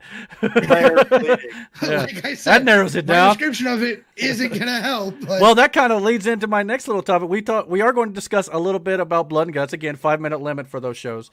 But before we get into those, what's our favorite memories of war games from the past? Like, what do you mean, old? Well, war games? just any war games that was before this week, obviously. Like, what were your favorite ones? Which ones stand out to Or you? did you ever watch a War Games? Yeah, that too. Yeah. I don't think I've ever actually seen, like, a WCW war game. Well, NXT did them. so we're talking WCW. I haven't seen a lick of them, but the NXT one, it was for the me- one Ricochet. I think it was the first one. Yeah, the first war games was fucking insane. Is that the one where Ricochet jumped from the top of the cage and did like some flip? I guess they didn't have a roof on that time. I know the NXT sometimes don't or never have. I don't recall. I don't think they have ever had a roof. They haven't had a roof. I mean, obviously. I wanna say Oh, go ahead. it was I can't remember a WCW war games. I'm being completely honest with you. I know there were. I just can't remember. I know what You you're probably saying. won't, because they didn't have a War Games. And I mean, when was the last WCW War Games? It was a long while ago. 96, something like that. Yeah. Yeah, I couldn't tell you, dude. But I do know NXT's first war game was dope. Did you mean to tell me they didn't have any with the NWO versus WCW at all? No, because They everybody might in have, but I mean, WCW still, was that part of was NWO. Yeah. That was 96, 97 when they came in. They might have had one. Yeah. It's true. Yeah, I mean, when it comes to the old stuff, I mean, I have vague memories of like Dusty and like- Ric Flair, and some of those back in the old WCW or whatever you might call it. Maybe even NWA. I don't know if it was NWA or not, but It was NWA. Was it? Okay. And then when Crockett bought WCW, bought NWA and WCW, but yeah, it started as the NWA. Yeah. Okay. I mean, my most recent memories obviously are the NXT ones, and they've been really good too. I know some fans have kind of criticized it, but because like they didn't get all bloody or whatever. But again, that's not the most important thing to me when it comes to that match. It's just the way you do the match. But yeah, I mean those were great too. So 2017 was seemingly the first War Games match in nearly 20 years. The teams were Undisputed Era versus Sanity. Sounds right. Roderick Strong teaming up with the Authors of Pain. Okay. Yeah. I remember Undisputed Era was probably at a few, if I remember correctly. And then that one, I think, was when Strong joined. Okay. Okay. Yeah, I mean, And 2019, it looks like there's one. what about you, Tony? Did you say one that you were fond of? What's up, man? Did you say War Games that you were fond of, or we didn't skip you? Did we? I mean, I it's hard for me to remember the War Game stuff. I don't think I've ever seen it. It was so long ago. Yeah. But it's a great concept. I like the idea of it. The two rings, the big cage. Mhm. Really enjoy it. Yeah, I agree. All right. I have one question before Okay. we go anywhere. Sure. If there was a pay-per-view that you want to see come back, what would that be? For Halloween me, Havoc. Well, NXT still does them. King of the Ring. King of the Ring would be a good, as long as you make the winner someone you're going to push, which they, I mean, instead don't give them the dumb King gimmick every time. No, but King of the Ring. I would love to see King of the Ring come back. Yeah, that would be a good one. Again, it just depends on how you book it for me. A lot of the gimmick pay-per-views I really don't want to see, just because I don't think you should build the matches around the gimmick, build it around the feud if it requires the gimmick. But here's the thing, though, like, you know, with King of the Ring, there was a reason why you had that whole thing, Right. You know what I mean? I don't know why they got away from shit like that. You know, just like with Money in the Bank, Money in the Bank has become this thing. You hold on to the damn thing as long as you can, and then. Now, I don't think I'd like this now, but I remember when they first introduced the concept, I thought Buried Alive was cool.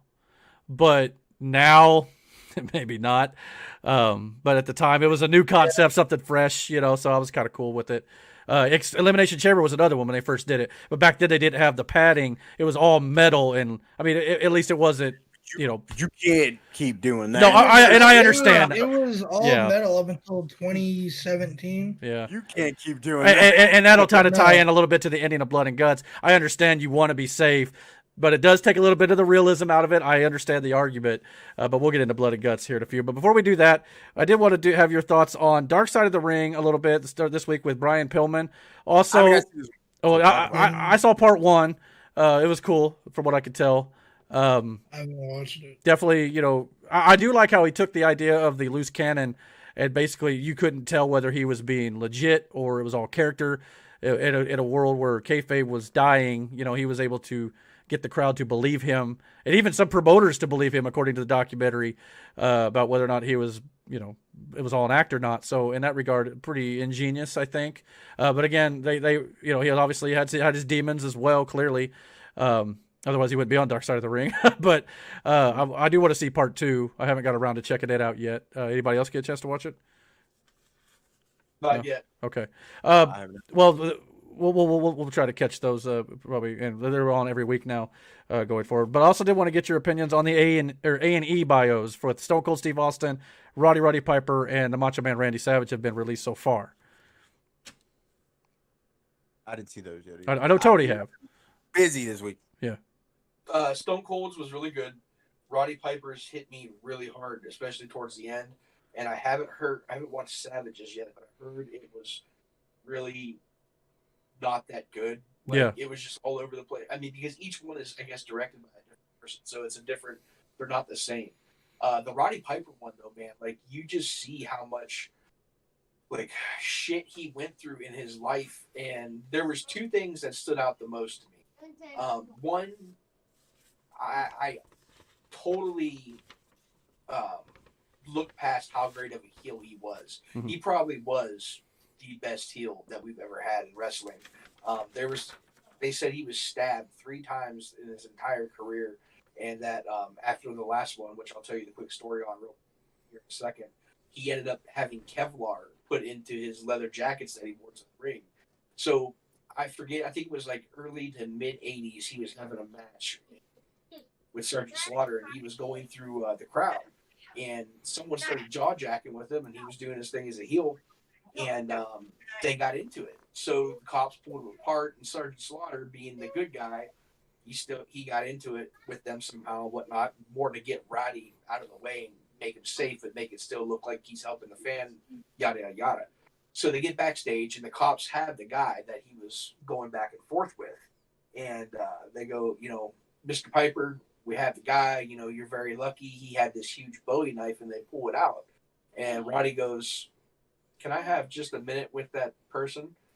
And they're like, why do you want to have a minute with that person? And Roddy takes his hand off his chest, and blood starts squirting the police officer in the face. Every time his heart pumps, it's squirting blood. The guy actually ended up stabbing him, and they had to take him to the hospital. And doctor told him, if it would have been an inch either way, you'd be dead.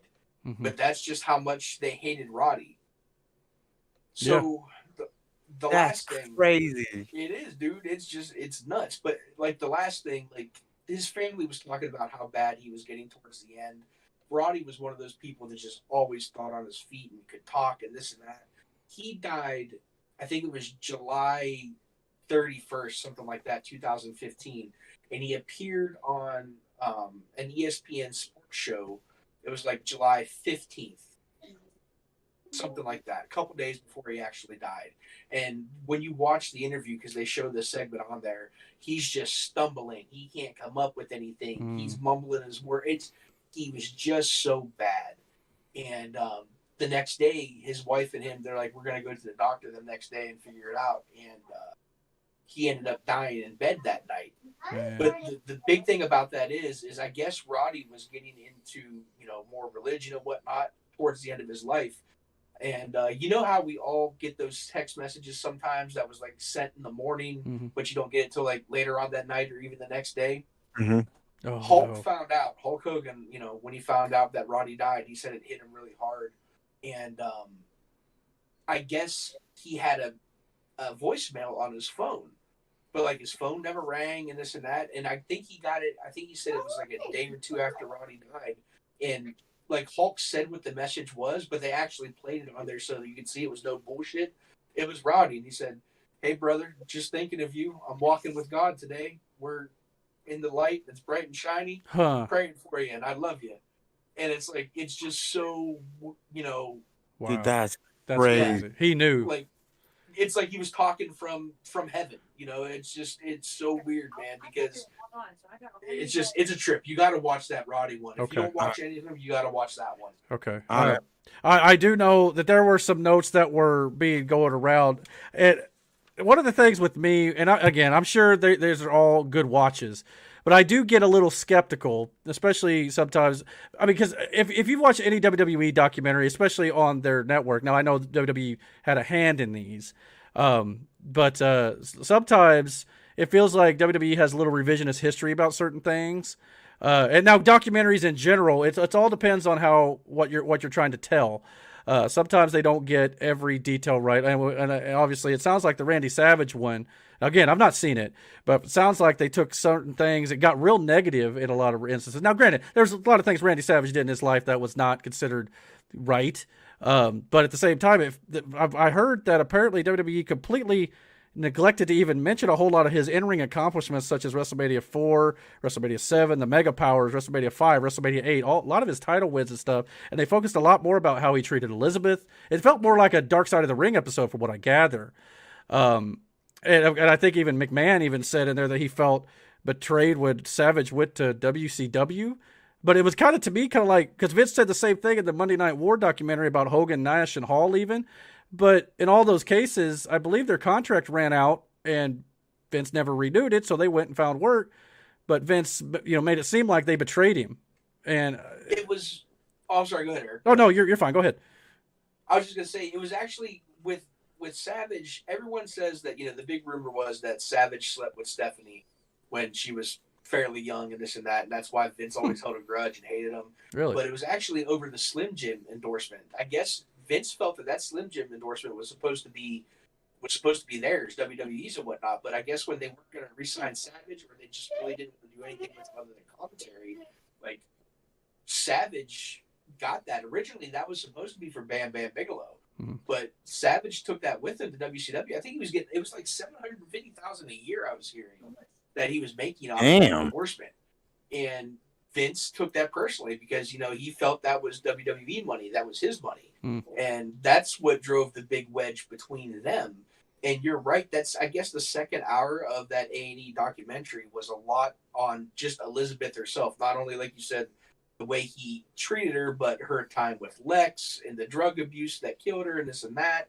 And then, like, the first hour, I guess, they focused on a lot of Randy's early years, but fucking just crazy and out there he was, and like it didn't really put him in a good light, and even like some of the dates, and it just wasn't right. Yeah, they were out of order, I believe is what I heard. So from what I haven't watched it yet, but from what I hear, it is not their best one. Right, and it kind of paints WWE in a better light, which is another thing. I'd be remiss if I don't bring up the thing about, now, again, I haven't seen Roddy Piper's, and I'm sure for the most part it's good, but there's a spot in this one apparently where Vince McMahon's joking like he's on a phone call with Roddy Piper, and he's like, I was just going to tell you that. Yeah. I know it verbatim. Okay, go ahead then. Vince is sitting there. The first shot is Vince sitting there like they're doing makeup on him, and he picks his phone up and he goes, "Roddy, hey, how you doing, pal? Oh, it's hot down there, huh? You're saving a seat for me? Not anytime soon, pal." And he hangs up. And he goes, "Oh, Roddy's not in hell. He's really in heaven." But you know what? The thing though too is once you watch that documentary and you see the way Rowdy is and whatnot, I think he would have actually got a kick out of it. I think. Oh, good point. But I mean, it's still though. I mean, for the person, it's still kind of shitty. I mean, for Vince to do. But I honestly think Roddy would have been cool with it. Yeah, and that's a very good point. A joke Roddy would have made himself about somebody else, or I really do. Mm-hmm. Okay, in that context, I guess it makes a little more sense. But it was still. I mean, yeah. I mean, I don't think I would have done it, even as mouthy and as crazy as I am. I don't think. Now, I did watch the Stone Cold Steve Austin one, though, and after this one, I guess we can move on to the actual shows here. But I did want to mention something I caught in the Stone Cold. And again, I'm not trying to paint Vince or WWE in a bad light, but it's just certain things that kind of pop out to me that I feel like, WWE kind of puts a little spin on it, you know what I'm saying? And obviously everybody remembers when Stone Cold did not want a job to Brock Lesnar and took his ball and went home, so to speak, as The Rock put it in one of his promos. He talks about in this documentary how he felt like he needed to go apologize to every guy in the locker room for not doing what he was required to do by jobbing to Brock. But Stone Cold also says the reason why he didn't do that is because it wasn't built properly. It was on no build, just a spur of the moment thing. He was supposed to go out there and lose to Brock. So Stone Cold said he jobbed to anybody, but with the proper build, and maybe you build it up to a pay-per-view or something like that, something big. So, but then wasn't that the match that you're talking about? That was a King of the Ring match. It was a qualifying. I think Lesnar won. Yeah, it was like on Raw, I thought. Yeah. So, it would be a shocking moment for sure. But at the same time, I get Austin's point. And to me, from a booking standpoint, Austin was right, in my opinion, to not want to do that. Now, but then he said he went, I don't know if he said he had to or he felt like he needed to go apologize to everybody in the locker room. And Vince talked about how he was hurt by that he left. To me, it's like Austin was in the right here. Now, I understand, maybe not do it as your boss says. Yeah. He was, but at the same time, too, he always you got to do business. Agree. Yeah. I get that, too. Don't get me wrong. But I just felt like, I don't know. I just feel like that's kind of crappy that Austin. Not really. Associated with work. You're not happy with the way they do things there, but you still fucking do it, right? Mm-hmm. If you don't do it, then what you do? You take off or you bitch and you complain about it. And I think Austin even said something like that, B. I think he said something along those lines, like, it's still my job. I still got to go out there and. Yeah, regardless of whether or not you as a fan feels like, nah, Austin's right. Same time, that's what he gets paid to do. He didn't do it. Yeah, good point. But they definitely should have. It's just like when Hogan and Goldberg went at it. They could have built that so much more when Goldberg took the belt off him in Atlanta. Yep. I mean, I think Goldberg said he's like, I'm just sitting on the couch and I get a call Sunday, hey, you're winning the title in Atlanta on tomorrow night. It's like that could, and they still within like 48 hours or something like that, they sold that place out. Mm-hmm. But they could have done so much more money if they would have built that properly. That's the problem with a lot of things these days. They rush into this shit instead of slow burning it, build it, man. Yep. Yeah. And But yeah, that whole Austin thing, I mean, you're right, Eric. I agree 100%. Stone Cold was the smart one on that. They could have made major money off of that. Mm-hmm. Yeah. But at the same time, Austin still, he should have done what was right. And and Austin that's why lived he by that whole. apologized. No one told him to. He felt the need to do it because he knew in the long run he was wrong. Yeah, and he lives by that whole, do the job. Do what you got to do. But he's also on his podcast told like younger talent, he's like, if you feel like something's not right, you should say something and maybe kind of go against Vince, because a lot of people don't go against Vince nowadays. I don't feel like there's a difference between saying something and bringing it up and then just you're literally going home. Right. Yeah. Agreed. Right. And so I mean, I see that. Yeah. But also too, that was a different time. It was, and a lot of things are different now. But if they did what they did with Brock and Rock with Austin, that would have been a big deal. It was a big deal when Brock won the title off Rock. But they built it to SummerSlam, and it made more sense to do there. Not everybody could do that too, though. Yeah, you get a Jey Uso going back there and doing something like that. You ain't about to be working there no more. An Austin or a Cena or a Roman, someone like that could, they could get away with a little more. And I wonder if sometimes maybe that's why they don't want certain people to get over sometimes, because they don't want anybody to kind of push back on them, against what they want to do. I mean, could be. There's gonna be some of that in there. All right, well, that was the A&E biography reviews a little bit. I did like the also, like I said, I need to get caught up on the others, but they sound like they're at least well done. I'm interested to see what they do with the Ultimate Warrior, because we know what's this week? Is that this week's? I'm not sure. I don't think so. I think the next one was Bret Hart, I think, which is another one that could be interesting. Bret Hart was just shitting on Triple H. Oh, was he? Yeah. Yeah. Well, okay. Well, we'll see what happens with that then. All right. So let's get into these rapid fire recaps, and we'll do two. Then we'll do the Mike's trivia segment, and we'll do two more. We'll wrap this up for tonight. So let's start off. 5 minutes starting now. Monday Night Raw from this week. I'm sick and fucking tired of them having Nia slip every week. This shit is terrible. Quit fucking doing it. You're beating a dead horse. Just like when you put Lana through a table 9 fucking times. I don't care if there was a payoff or not. Quit making the bitch slip. It's what's the payoff for this? I don't know. She doesn't slip one day week. You know what I'm saying? What's the payoff? Yeah, I'm not sure. RKO or RK Bro, I'm sorry. I gotta admit, it's starting to grow on me a little bit, just because Randy Orton. That's the only reason. Randy Orton What's he gonna have fucking snakes and birds flying out of the house this time? Bruh. Don't say. Don't ever say. Don't say never. that shit too loud. Yeah, they'll hear you. But they are 2-0 now. But they faced off against Elias and Riker after Elias and Riker were trying to hit the New Day backstage with more tomatoes, but they accidentally hit Randy Orton with them. Riddle almost killed Elias during the finish of this match. He did a flip off the top rope. He landed right on Elias' head with his full body weight. I felt bad for him. Wear on the head. But other than that, I'm starting to enjoy RK Bro a little bit, but I mean, I get what Thomas last week was saying. It's entertaining to a degree, but yeah, I don't think it should last very long. It'll get old real quick. We also had Angel Garza. I'll give him. This is part of my highs. Angel Garza got a little shine here. They finally got him on TV a little bit more. He won a good match. But the thing after the match was he took a rose, stuffed it up Drew Gulak's ass, and he then proceeded to wind up and kick it up his ass. So it's kind of a weird little thing he's doing now, kind of like his calling card. But I was glad to see him get a little time. And Mansoor was another one. Mansoor got signed to Raw, so rest in peace, Mansoor. And the funny thing was, by the end of the night, he was already buried. They put him in with Sheamus, and I don't think they actually had a match. But by the end of the night, they had a match. It was an open challenge. I think Sheamus is doing open challenge matches, but not for the title. Right, he's just destroying guys. And Mansoor was destroyed. I don't know if this was this. I'm pretty sure it was this week. Humberto Carrillo came out. Yeah, it was him and Mansoor. Yeah, well, no, Humberto caused the DQ. Oh, okay. But then Sheamus proceeded to beat them both up after, I think. I'm pretty sure of that, yeah. Yeah, so, again, I'm glad you're introducing a new guy, but if you kill him on the first night, it's kind of that's the thing. That's also the first loss he suffered, I think. And he had like a 49-50 win streak on 205 Live. And they, of course, Vince ain't going to recognize that probably. He's just going to do what he wants to do. So there's that. AJ and Omos finally returned after a WrestleMania break. They literally had the exact same match with the New Day they had at WrestleMania. when Kofi about killed himself diving to the outside. AJ Styles had to save his life during a trust fall. Also, we had Charlotte defeating Dana Brooke. It was a pretty bad match. Rhea Ripley, I think she's kind of dead already on the main roster. Sonya Deville, for no apparent reason, puts Charlotte in the title match at Backlash, so it's a triple threat now with Asuka, Charlotte, and Rhea. So there's no explanation. The only thing I can think of is maybe Charlotte's got something on Sonya and she's manipulating her. But I don't know if they're doing that or just yeah.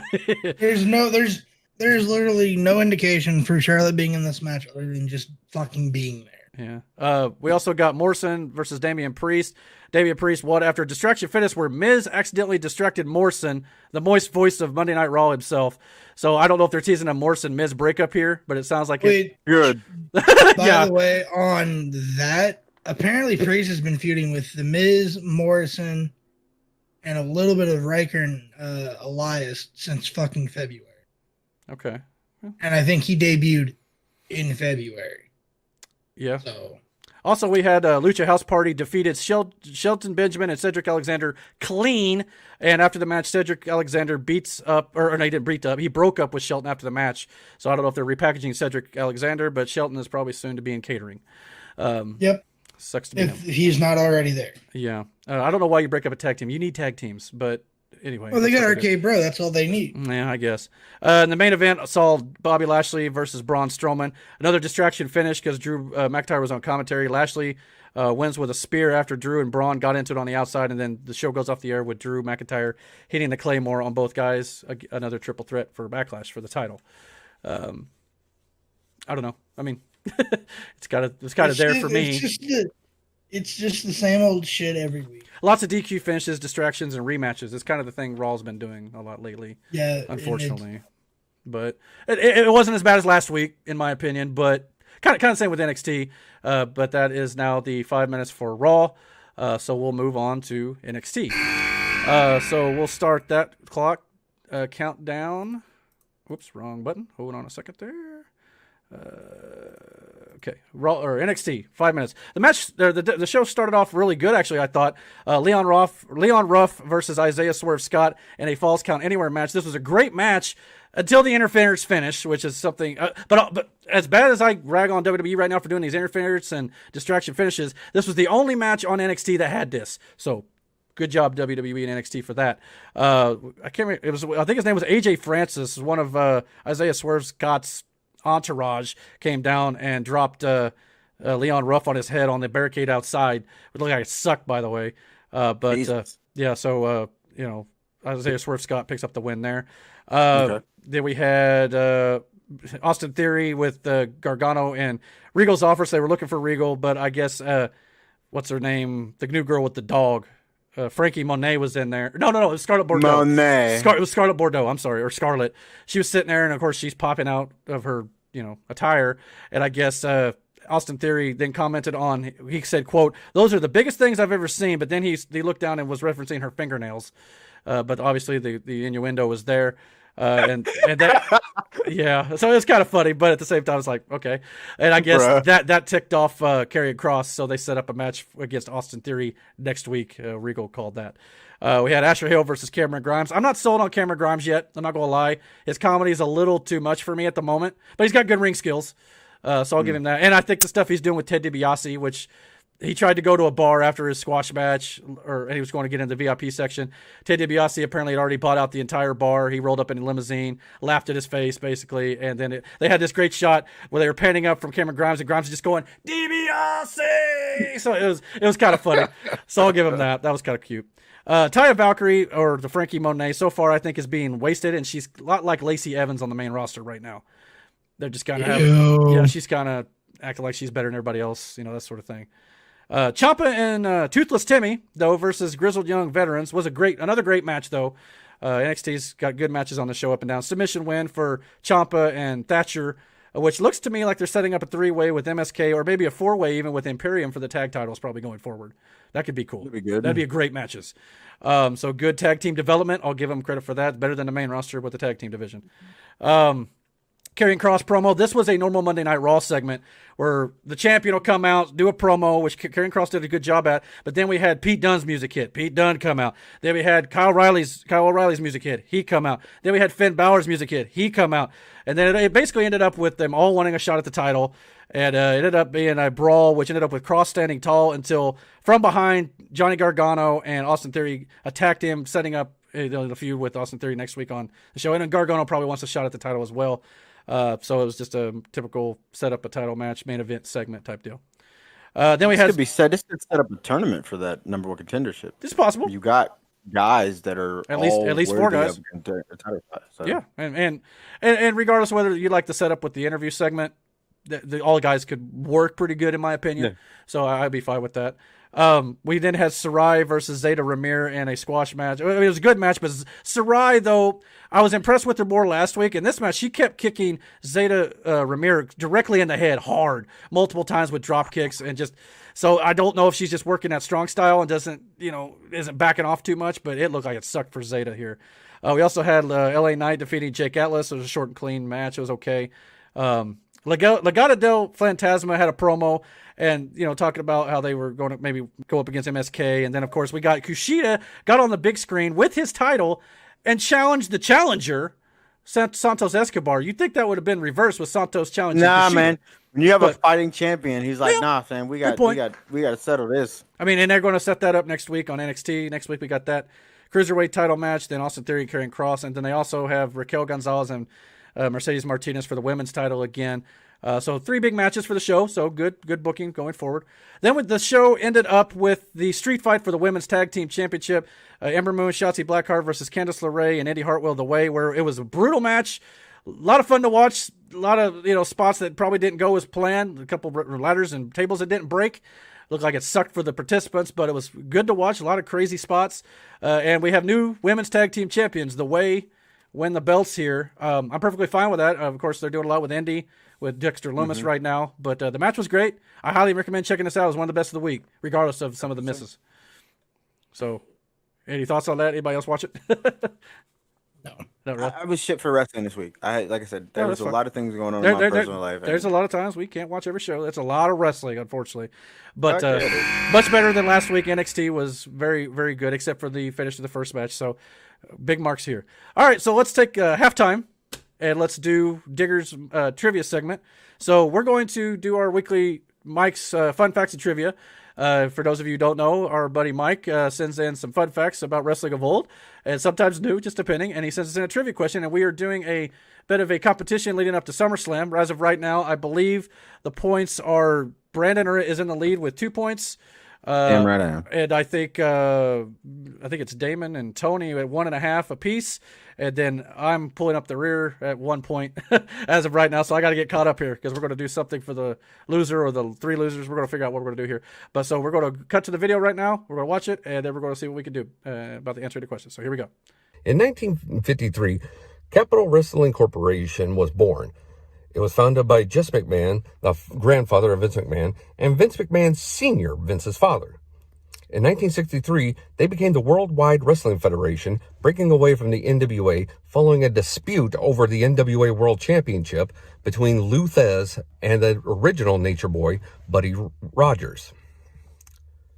Now, of course, the Worldwide Wrestling Federation eventually became the WWF during the title reign of Bob Backlund.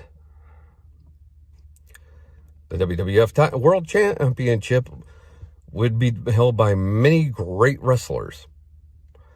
And in 2002, of course, we all know the pandas from the World Wildlife Fund attacked, and the World Wrestling Federation was no more. They had to get the F out, and it became World Wrestling Entertainment. Now, the question I have for you is this. Do you know who was the last recognized WWF World Champion? And for extra credit, what year did the Worldwide Wrestling Federation become the WWF? I'll give you a clue. I think I mentioned that it was during the championship reign of Bob Backlund, who became the world champion in February of 1978 when he defeated superstar Billy Graham. He would hold the championship until December the 26th of 1983. So you got between 1978 and 1983 to make your guess for extra credit. We hope you all have hit like. We hope you all have hit subscribe. And I hope you enjoy the show, and I look forward to seeing you next week. The question is, in 2002, the World Wildlife Fund, the panda guys attacked, and I guess they bought the WWF, and they couldn't use WWF. They had to change to WWE. What was the last WWF champion that was recognized before the pandas invaded? So I'm guessing it's 2002, but I don't know if that's for sure or not. But, so yeah, and then the extra credit was, when did the Worldwide Wrestling Federation become the WWF? It was during Bob Backlund's reign. That was between 1970, I think he said 78 and 83. So it's some of the one of those years in between. So yeah. I'll go ahead and tell you my pick here, since we are still recording. Like I said, well, my choice for the last WWF champion to hold the WWF title before the WWE transition happened, since it was in 2002, I'm going Triple H. As for the extra credit, I'm going to take my birth year, 1981, to see if just for good luck. Let's see what happens. Let's see what happens. WWF champion, The Rock. That's possible. Well, hold on. No, Austin. Okay. As for WWF, 1982. Okay. Predator Tony, you guys are up. 83 Okay. is my birth year, and I'll go The Rock, I guess. And Backlund did leave late 83, I think, from what he said. So, Tony? I will go with 1982 because that is my birth year. And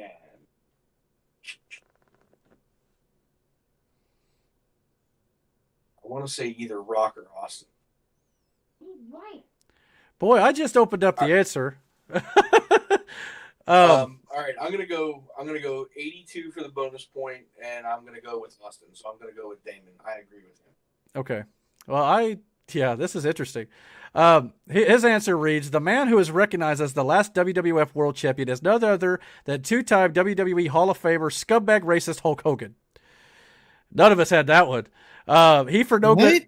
Yeah, he goes on to say, he for no good reason other than Vince was an idiot, won the title from Triple H in April of 2002 at the Backlash event, because I believe Triple H won the title from Jericho at that event after his knee injury, I believe. On May 6, 2002, the Evil Pandas forced the WWF to get the F out and become WWE. The WWF was no more after having been called such since March 1979, when they went from WWWF to just WWF. FYI, Vince came to his senses at the Judgment Day show in May, a month later, when thankfully the Orange Goblin dropped the title to The Undertaker. That checks out. Yeah, it does. Yeah, I remember now. Just looked it up after that. Damn. He was the last WWF champion and the first WWE champion. Who, Hogan? No, he wasn't the first WWE champion. You talk about That would have been Taker. Yeah, Taker. Well, yeah, I guess Hogan might have been, because he carried it through the transition, maybe. Yeah, he carried it through the transition. That's possible. But yeah, I was close. I said Triple H. He was the guy he lost the title to. So what was the bonus? What was the bonus year? Yeah. In 1979. Since March, when they went from WWF to WWE. So we all we all missed that part. So we all didn't get nothing this week. Par for the course for the Mike's Fun Facts and Trivia segment here. I'm telling him, he said he thought this one was much easier. I mean, it was a little easier, I'm not going to lie. But at least it's years that we kind of all semi-remember. Okay, he said he also main evented the last WWF pay-per-view and the first WWE pay-per-view. So yes, he was your first WWE champion because he went over in the transition. That is fucking shit. That's crazy. At least it only lasted a month, but still. All right, let's bang out these last two shows. This is considered the most anticipated show of the week, I suppose, by a lot of people. But let's get into 5 minutes now. AEW Blood and Guts. I heard it was not. It was. I mean, a lot of people were upset. Well, yeah, that's the thing. Go ahead, Tony. I was just gonna say I got nothing to say. I'm letting Bully Ray speak for me. Go listen to episode 654, busted open from this week, and Bully Ray will speak for me. Okay. Ooh. I don't know exactly everything he said, but I believe they were kind of along the lines that I think, I could be wrong, of the Blood and Guts match itself. Great match, but the ending was shot poorly. Well, obviously, I don't think anybody on the internet is wanting Chris Jericho to fall off a cage onto solid concrete. I don't think anybody's saying that. However, I will fully agree. No, a lot of people are saying that, and they're idiots. There may be some. I'm not going to deny that. But I think for the most part, what most people were just wanting them to have shot that better to where it didn't look so obvious. To the WWE's credit, a lot of times they do shoot that better. There's also been times they haven't shot it real well. But to me, it's kind of reminiscent of the barbed wire death match they did. The ending. Yeah, granted, the ending is a big part of the match as a whole, so a lot of people are going to remember the last thing they saw, absolutely. And AEW's got to get better with their finishes, no doubt about that. I'm going to flat out admit it. However, both of those matches before the finish were great, from what I can gather here. They worked it well. They had the guys come in first two guys were in for 5 minutes. It was every 2 minutes after that. I thought that was spaced out really well. They had good spots. They maybe a little more blood than they need to be have done for sure. Because to me, I think Bully even might have mentioned this too on Busted Open, that the only person in the match who really needed to bleed was MJF, maybe Jericho.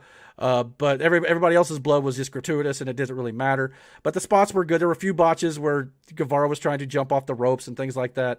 But for the most part, it was brutal. It was about everything you would expect out of a War Games type of match. But that's kind of my thoughts on the main event. Anybody else have thoughts on the main event itself? It's like Bully said that, and he said this when it came down to the barbed wire match too. Vince McMahon said, "You're only going to remember the finish," and that's not wrong. You really remember anything other than that's what everyone's talking about, the finish. It doesn't matter whether that was a perfect match. They're talking about the finish. That's all you're going to remember is the finish. And that is a big part of it. You're not wrong. Anybody else? I didn't see the shit, so. I mean, I think it's worth checking out if nothing else. But if that's all we got to say about that main event match, I guess I'll move on to a little bit of the rest of the show. There were some, outside of the first two matches with Moxley and Kingston versus Nakazawa and Omega, and Cody Rhodes versus QT Marshall. For the most part, good matches, but the big criticism is the referees. They have got to start calling these matches more as shoots or something, because you had blatant. They got to call it more consistently. That too, because we had blatant, use of foreign objects in the Moxley Omega tag match, and then in the Cody match, you had Cody was going to go use his weight belt as a weapon. The ref stopped him, warned him to be a DQ, but then immediately QT Marshall uses his weight belt to attack Cody. No DQ, right in front of the official, and then Arn Anderson gets involved on the outside where with Marshall, he's shoving his head into the. That's QT right in front of the ref. Yeah, Nothing. Ref doesn't do anything. Now, outside of those spots, the matches were great, in my opinion. But those are big nitpicks, and that needs to change. You can't say it was great if there are blatant oversights like that. I should say more like well-worked, I should say. Because the Cody QT match, I feel like you could have built to at least a main event on Dynamite itself. But, yeah, you're right. With those big glaring holes, yeah, it is a bit. I seen Cody Blade. I seen Cody Blade right out of the blue. Yeah. I seen Jericho not only give a signal, but Blade as well. There's too much shit that is being let slide by. They have to get their camera angles better. Bitch with AEW. This is what I'm talking about. I'm not saying WWE is perfect. Agreed. I'm not saying in Ring of Honor everyone has. But God damn it, you cannot sit here and everybody sucks AEW's dick like they're the greatest thing fucking walking the earth right now. And they are the farthest. They're a fucking wet dream at this moment, if that. They need to grow, and they need to start getting their shit together. And hopefully they will learn from these mistakes. And it's been that way since the start of the company. What was the first Double or Nothing with Dustin versus Cody? Mm-hmm. You clearly see Dustin cut way too fucking deep. Oh man, that was rough. That you see him just he did. We watched that pay-per-view together. Yeah. Yeah. Now, I want to rush through real quick because we're about out of time. But the one thing that they did set up was that it was Miro versus Darby next week for the TNT title, which they threw Darby down. They took a tumble down concrete stairs, which is probably going to set up the fact that he's not going to be 100%. And Miro will probably win the title because you can't beat Miro now. He's got to win the belt. Darby could take the loss. Also, they're setting up Orange versus Pac for number one contendership spot against Kenny Omega at Double or Nothing. It'll be the first main event with no limitations on the crowd. It'll be a full capacity crowd, so Orange Cassidy will probably win because he's over with the crowd, regardless of whether you like him as a character or not. It makes sense to put him in with a crowd, I suppose. Bucks, if he fucking wins that title, he's not going to win the title. If he does though, I agree with you. It won't happen though, but I think Kenny will put him over. Young Bucks versus SCU next week for the tag titles. SCU is probably going to break up because they said the next match they lose, they break it up. So Young Bucks are going to win and probably go on to face Moxley and Kingston at Double or Nothing. So it should be good. And Yugi Nagata versus Moxley next week for the IWGP US title. So a good show, I think. Again, NXT and AEW both promote their shows a week ahead of time. Go big marks for that. So let's move on to last show of the week, and we'll get out of here. 5 minutes for SmackDown this week, starting now. The show opened up with Cesaro versus Seth Rollins. It opened up with Roman Reigns out in the ring talking to, he's the greatest ever, that sort of thing. Acknowledge me. When Jimmy Uso returned, we got the brother of Jey Uso's finally back. And it kind of devolved when Cesaro came out there. Rollins attacked him from behind. And the match, it was going Seth Rollins' way until Jey Uso looked like he was going to hit Cesaro for Rollins, and Rollins refused, said he doesn't need help because he ain't Roman, and he didn't need his help. So then Jimmy, let's see here, they kicked, Jimmy interfered and kicked Rollins for kind of getting in Jay's face, and that allowed Cesaro to get the win. So Cesaro will now be facing Roman Reigns at WrestleMania Backlash for the Universal title. So little dissension in Roman's crew there. Not really. Well, we'll get to that. It's getting worse by the end of the show. Okay. And it's interesting to note, Teddy Long came out and booked this match because they were doing Throwback SmackDown this week. So it was funny. They kept showing the old SmackDown fist in a 3D CGI graphic like they do for WrestleMania, but they could not get apparently the actual set in there, which to me it's like you couldn't spring to do that. I get it, you had the Thunderdome set up, but it's kind of like I think everybody would have rather seen the actual set. But anyway, backstage, Teddy Long and Sonya set up a 10-man tag match for later. They tried to get Sami Zayn to dance with Teddy Long, but that was the last we saw of Teddy, I believe. A bunch of matches that really didn't do much, really tell all the stories. Carmella defeated Ruby Riott by submission. Bayley then had a segment where she come out and celebrate all the women's champions of WWE's history, including like Alundra Blaze, Jacqueline, Lita, Trish, Ivory, Beth Phoenix, and then got to Bianca Belair when then she started ripping into Belair. Belair come out to kind of confront her, and then, of course, Bayley left her laying, setting up their title match at Backlash. Then we had Jimmy and Jay. Well, Jimmy earlier confronted Roman Reigns saying, I ain't nobody's bitch, and I'm not going to take orders from you, basically. And he won't talk to him like he does to his brother Jay. So Jimmy's flat out standing up to Roman here, saying he's not going to do this stuff. So Jimmy and Jay confront each other later. Jimmy's is trying to tell Jay, dude, I get he's family, but he wouldn't even be Universal Champion without you this year. So he's trying to talk sense into Jay. Jay's trying to tell Jimmy, but we're all family, dude. When he's good, we're all better for it. So they have a good back and forth here. I thought it was pretty creative. So I like the fact that they're maybe playing Jimmy and Jay against each other a little bit. I don't think I would love to see a match between the two of them. That may happen. I'm not sure. I think Jimmy. Pretty sure I called this. Jay is too far gone at this point. Yeah, Jimmy though has just been off for a year and come back as fresh to this. Yeah. So it's a nice wrinkle they're adding. So high marks to this. This is great storytelling in my opinion. I think Jay's too far gone, and I think he'll end up fighting his own brother over this. It's very possible. And we had a little bit more of that before the end of the show. We had Dominic Mysterio facing Dolph Ziggler. Dominic won with a roll-up, kind of their thing with roll-ups here lately. And at least it wasn't a distraction. It wasn't. There might have been a little interfering going on with the two other guys on the outside. But I think the Mysterios are winning the tag belts at Backlash because they're getting a tag title shot against the Dirty Dogs. Is that what they're calling them now? Yeah. So that'll happen. Then we had Reginald versus Tamina. Why? I don't know. I don't know. It ended in a DQ when I think Baszler and Nia Jax got involved. They beat up Tamina and Natalya after. They're setting up their tag match for next week. At least it's not at the pay-per-view, so I'll give them that. Then we had the main event, the 10-man tag. It's all Apollo Crews, King Corbin, Otis, Chad Gable, and Sami Zayn versus Big E, the Street Profits, Owens, and Nakamura. The heels win this. It's just a typical SmackDown 10-man tag. It really wasn't. I don't think there's a whole lot of story building in this. It was just kind of throw some guys together. Just, you guys are here. We'll give you something to do. Here we go. That's kind of what I got out of it. But again, the whole story for this big show is mostly Cesaro becoming the number one contender. They referenced Daniel Bryan, which is another topic we didn't really get into. We'll talk real quick after this. But Roman confronts Jimmy about all this stuff in the ring. It kind of ended after Cesaro stormed the ring. And Jimmy was trying to protect his brother Jay when Cesaro took them all out. So they're just building this dissension between the Uso family. So again, good progression. I like where they're going with this. I want to see where it happens with Jimmy for sure going forward. But that's the end of that show. But I do want to get in. We did kind of neglect to mention Daniel Bryan lost the Loser Leaves SmackDown match last week. He is apparently, his contract has expired. What do we think is going to happen with Daniel Bryan moving forward? He'll go to New Japan or ROH. He's going to re-sign. I think so too. They're going to throw so much money at him and give him a very, very light contract. And I think that's what he's holding out for. A lighter schedule? Lighter schedule, more money. They got him. I think they got him on a lighter schedule the last time he was up on a contract. Mm-hmm. Well, not only that, or when he came back. Right. Not only that, the Bella Twins are supposed to be coming back later this fall. I have a hard time believing Daniel's going to leave, but you never know. I mean, Daniel's kind of his own guy, does his own thing a little bit. I would love to see him in some other matches with some other talent and other companies for sure. I'm not saying it has to be AEW. It doesn't. But I would definitely wouldn't mind. Yeah, you ain't saying it's got to be, but you want it to be. But here's the thing. I think it could be good, but yeah. Like I said before, they already have too many fucking chefs in the kitchen. I agree there. You bring another one in there, he'll just get thrown to the wayside. Like, there's no point.